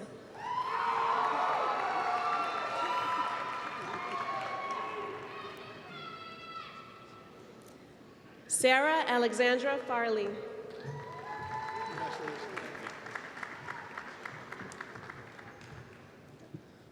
Robert F. Foster.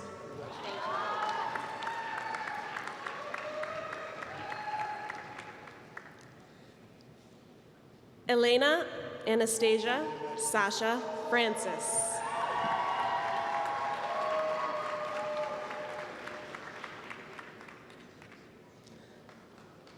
Claire Gild Frederick.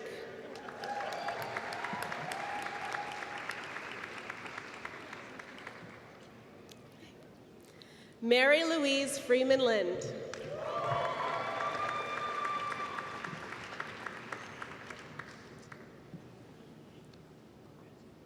Michael G. Freeber.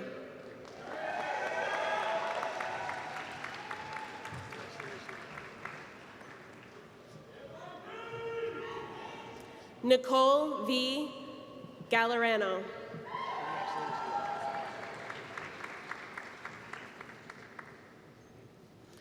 Christopher F. Gaskill.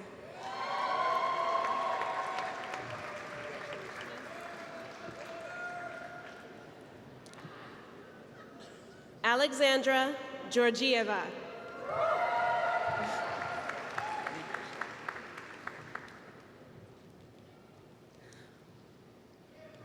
Michael Ross Orion Godby.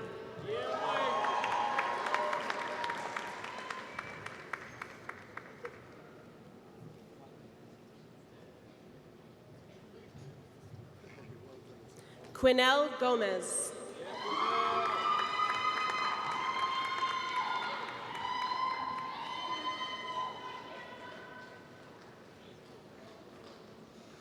Eduardo Gonzalez.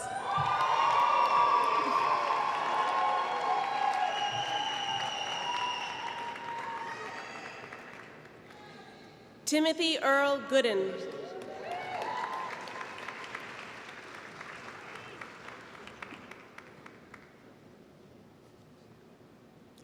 Lacey Faith Gordon.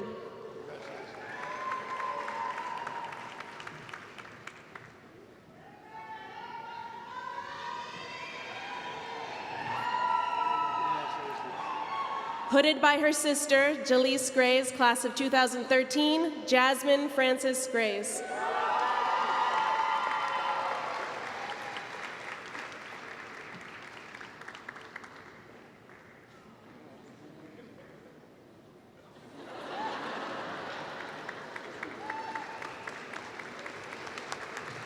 Rachel Harrington Green.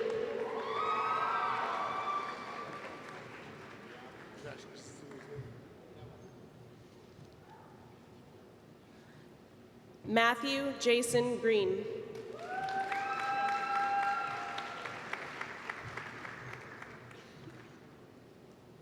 For the degree of Juris Doctor and the degree of Master of Business Administration, Adam Greenstein.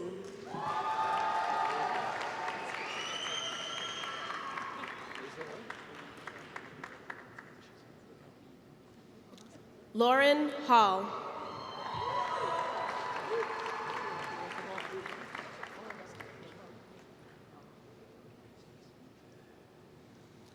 Jack Lawrence Haycock.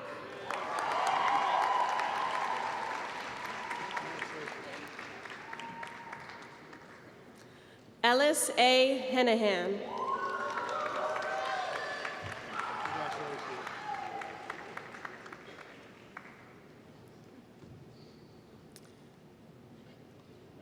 Andrew Michael Holmes.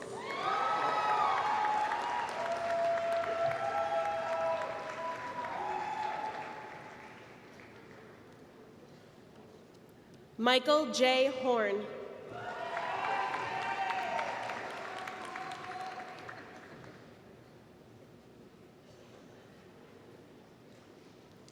Jasmine Maureen Howard.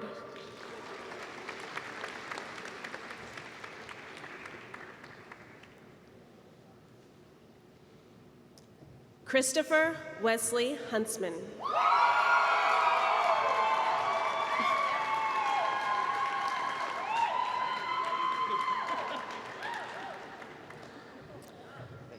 Umar Hussein.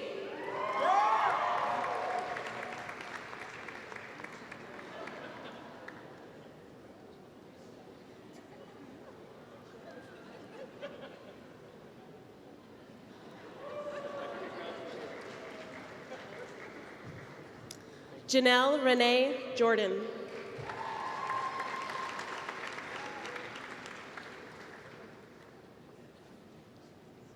So Young Kang.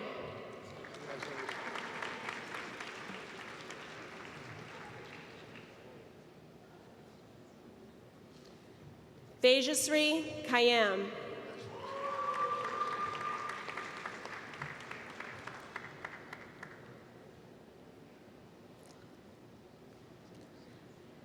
Allison F. Kirschenbaum.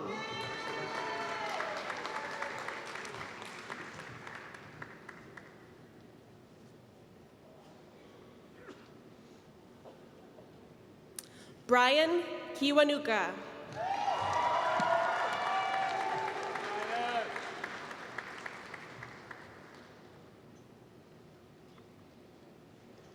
Tallulah Quinn Canop.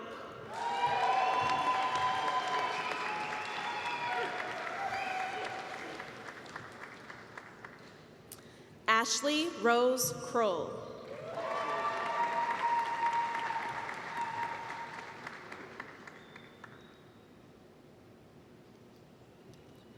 Carl F. Cumley.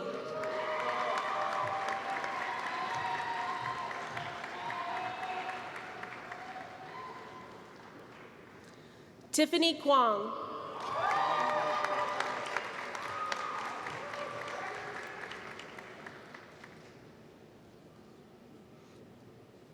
Gabriel Yu Labe.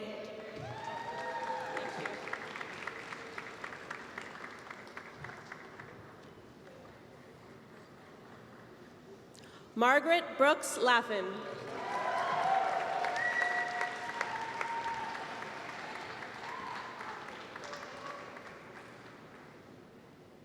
Brittany Kate Lazaro.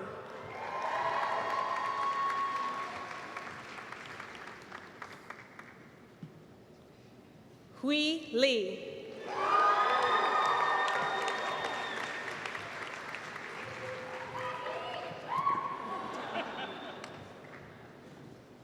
Christine Soyoung Lee.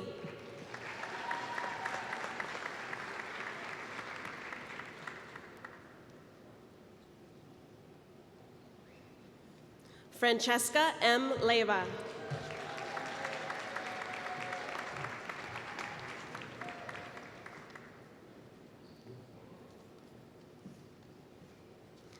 Jin Q. Lin.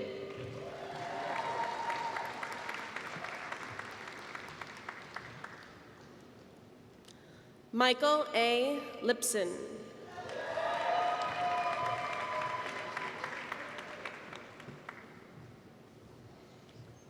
Michael R. Lloyd.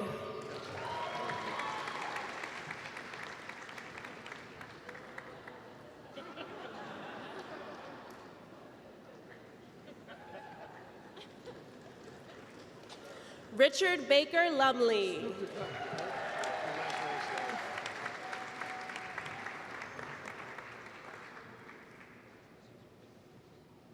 Aislinn Harrington Lutz.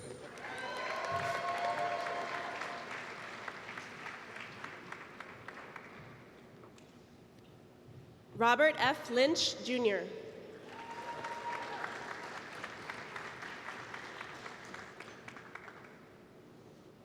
Trevor Austin McNeil.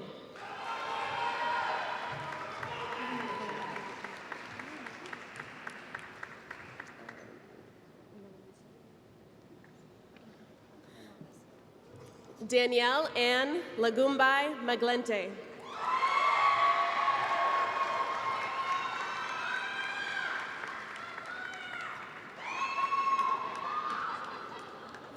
Caitlin Tatiana Mahoney.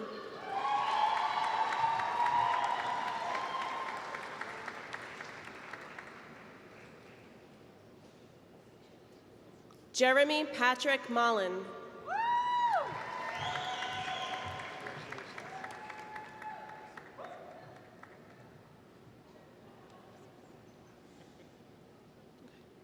Lauren N. Maloney.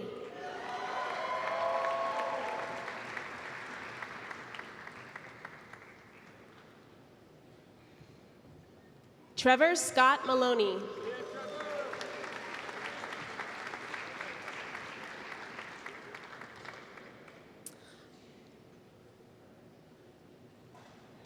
Molly Elizabeth Manson.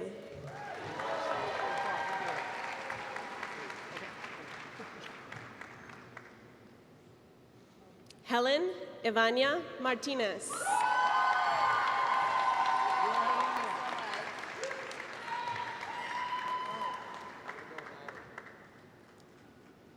Kimberly Catherine Marunsik.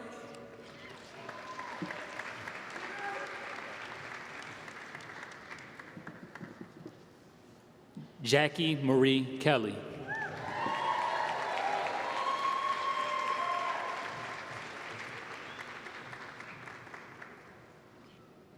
Lou Matei.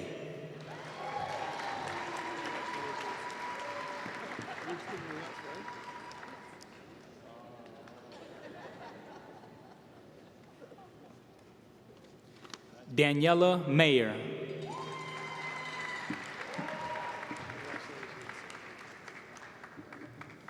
Catherine McNamara.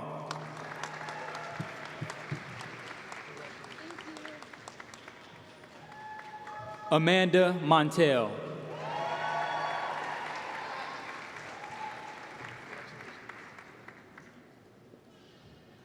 Faustino Geraldo Mora.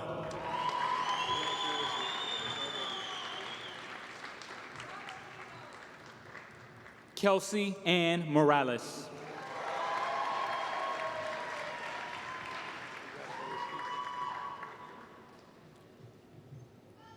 Catherine Nicole Morian.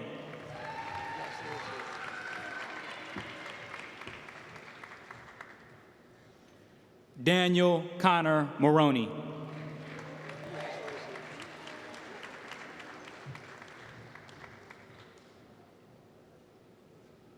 Lauren Munchauer.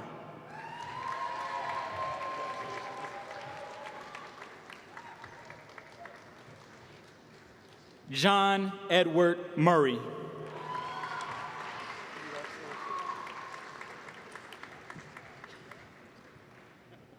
Fizza Najib.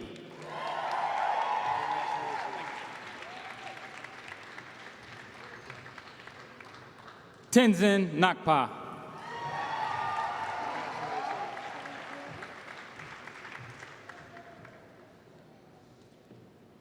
April Lynn O'Brien.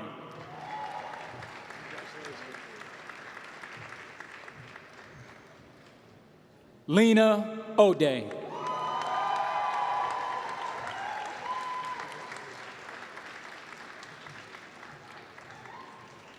Patrick Osborne.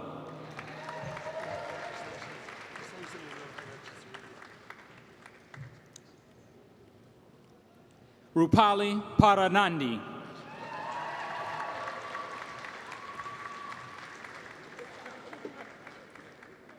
Matthew Jeffrey Pardo.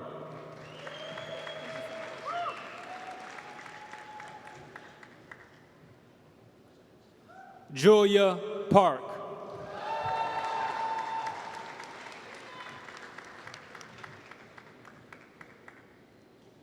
Francesca Payan.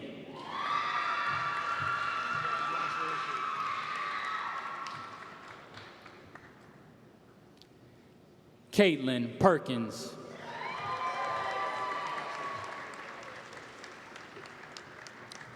Justin E. Pounds.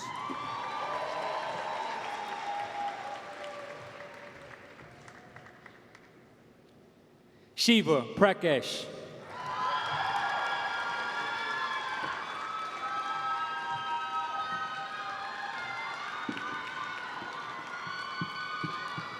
Ellen Rackley.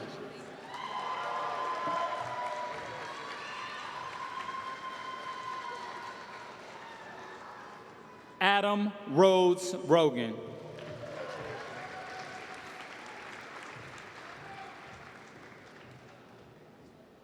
John Francis Richter.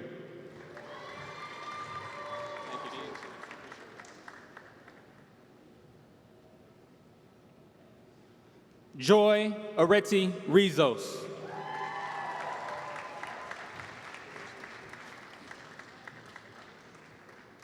Lawrence Reuben Rose.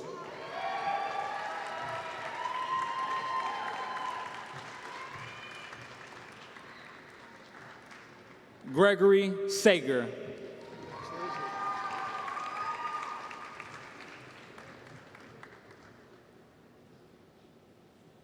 Jeremy Michael Shaw.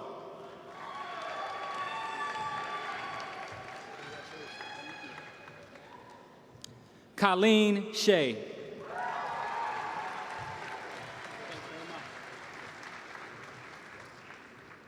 Ann Sheldon.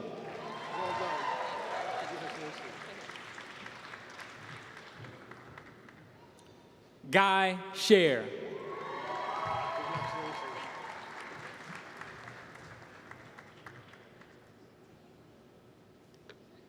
Matea Shosho.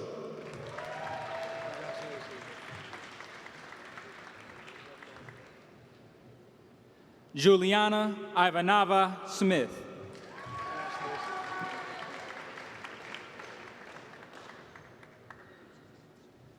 Letty Lucille Smith.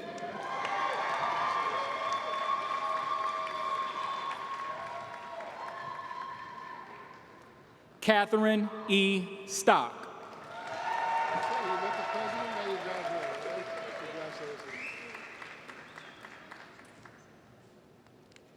Pamela Ruth Swanson.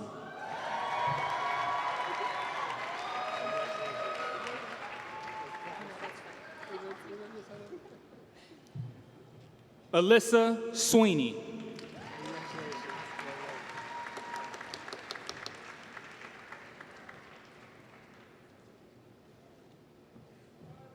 Leah Tedesco.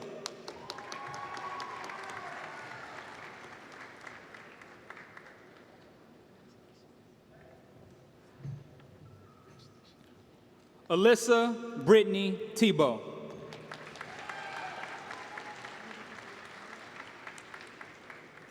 Courtney E. Thomas.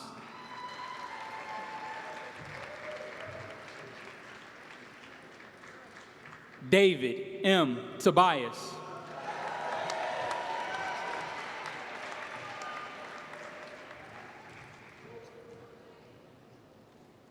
Melissa C. Tobin.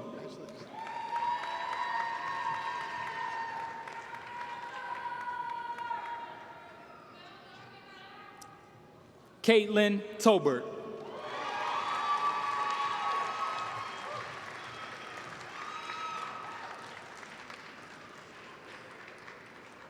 Jordan Veloso.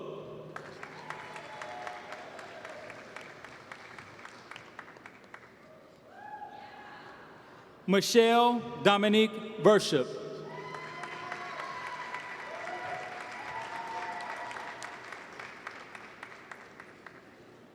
Alyssa M. Volpe.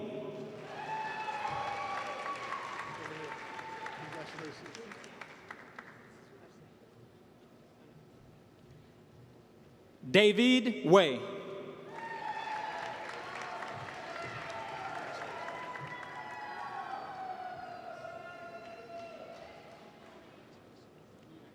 Jonathan Scott Whitson.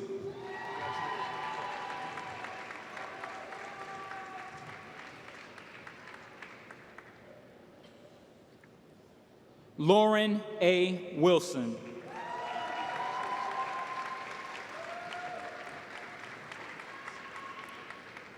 Jessica Taylor Wynn.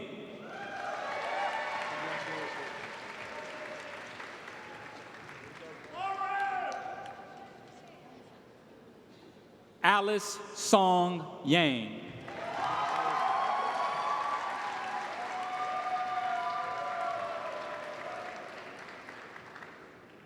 Judith Ann Young Walensky.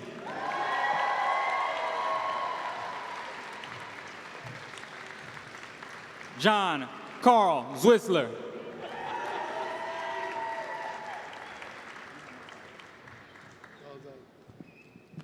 Quinn Kareem Rallens.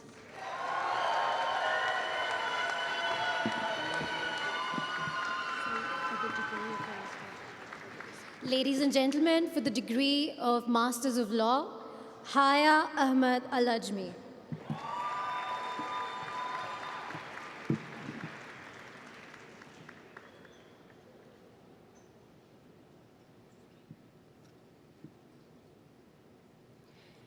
Daniela Marquez Albert.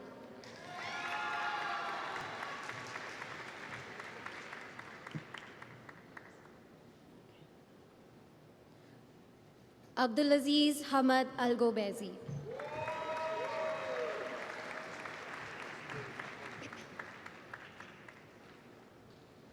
Munawar Ali.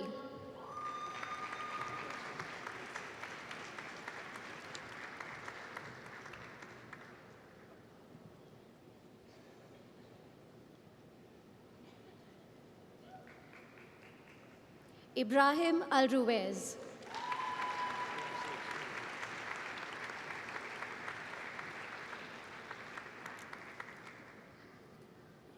George Amos.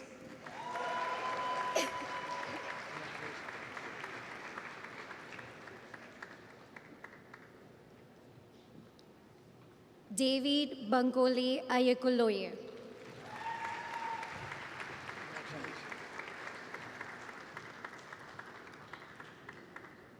Muhammad Sohaib Aziz.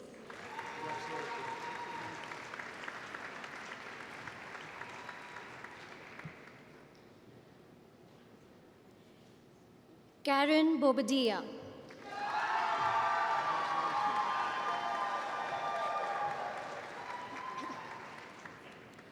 Anjali Shatre.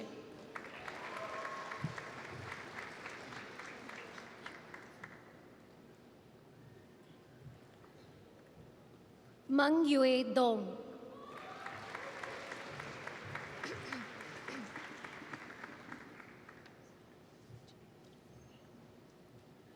Carlos Echeverria.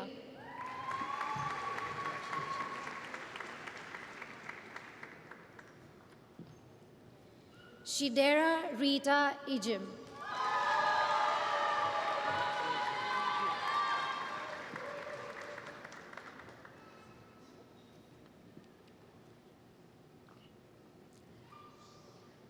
Alefia Ezi.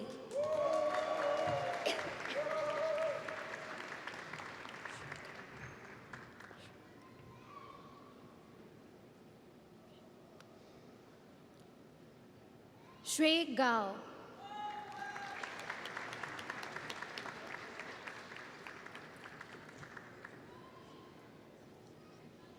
Zedi Guerrero.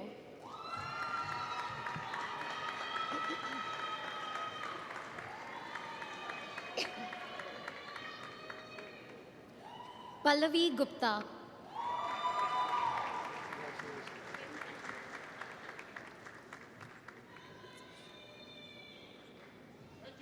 He Zishan.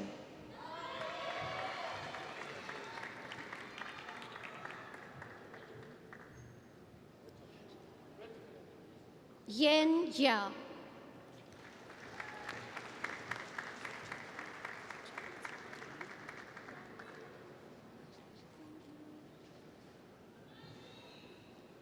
Cha Che Liu.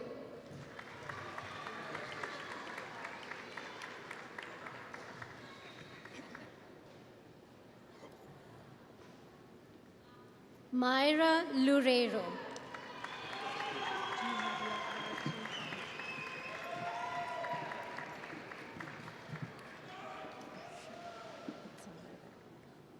Omar Marzouk.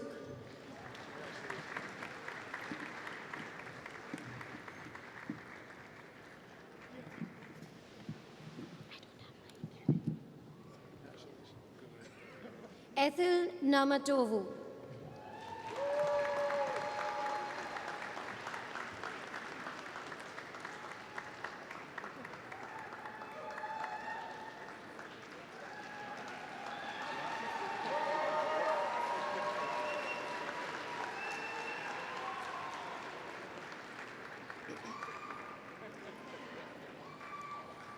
Parashuram Fuyal.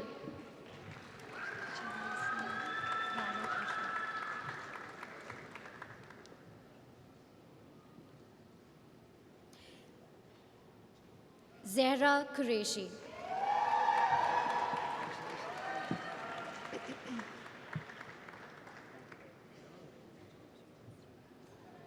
Brittany Raposa.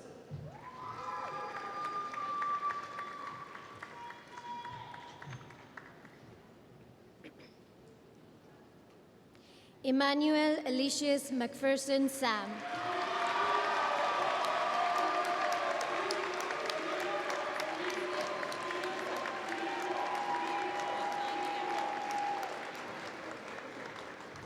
Lasha Seferteladze.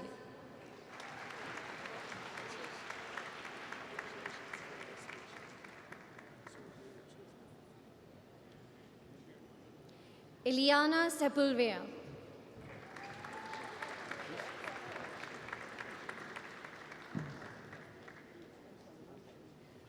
Meena Shamoy.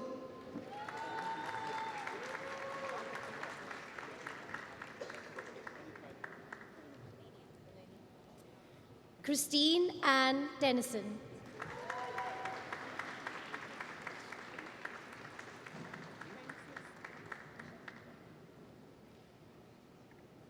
Nisa Jose Bisonte Garcia.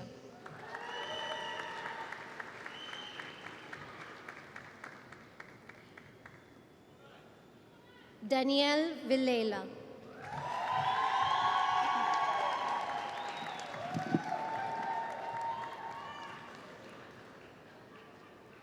Manglei Shu.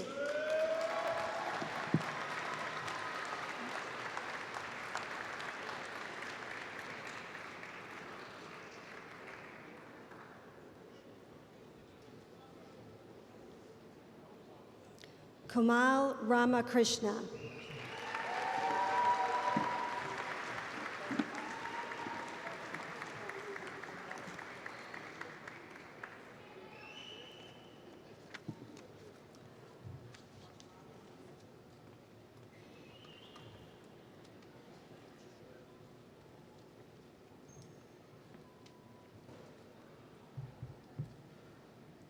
Let's give a big hand for the class of 2016.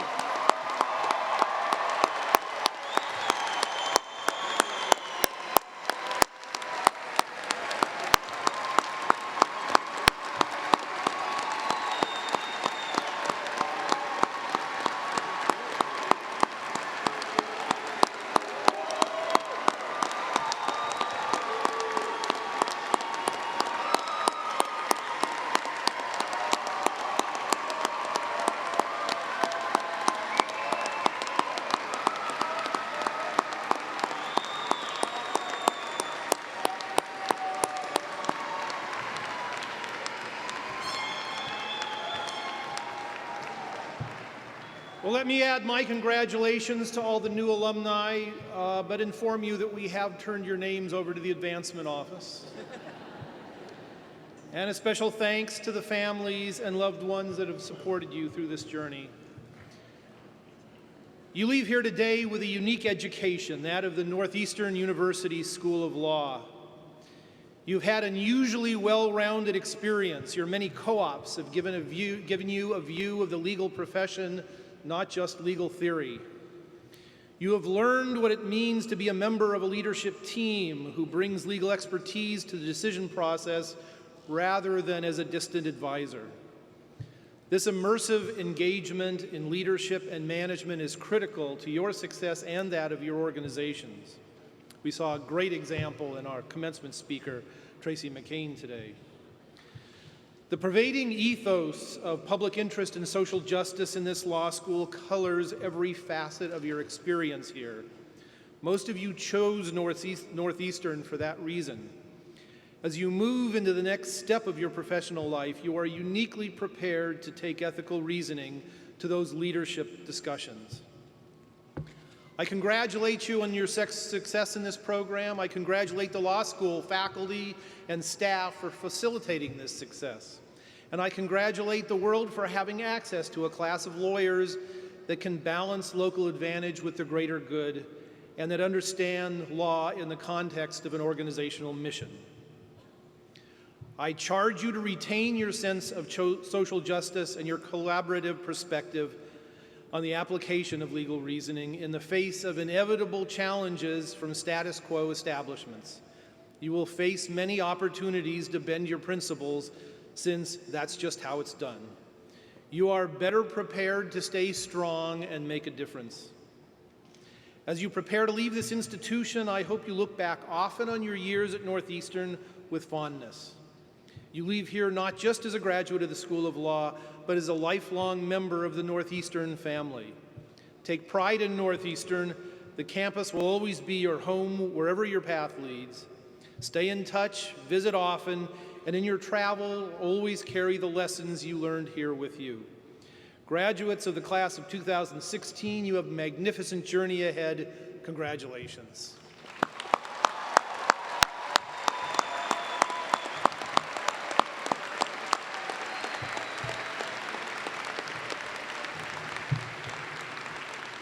I now turn the proceedings over to the Chief Marshal.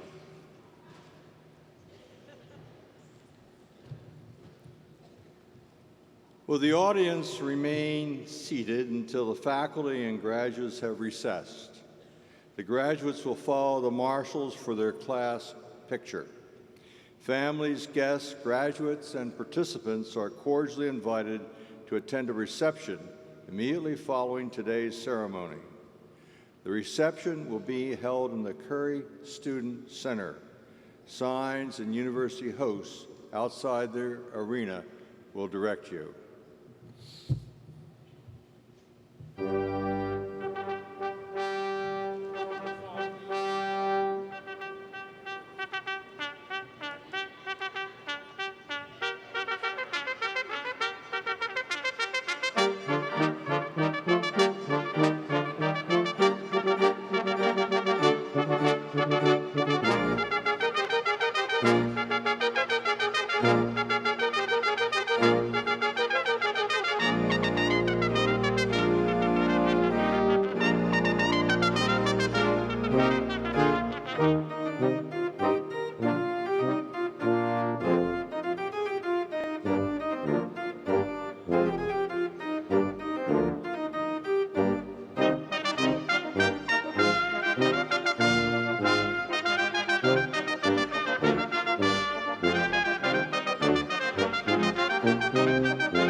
you.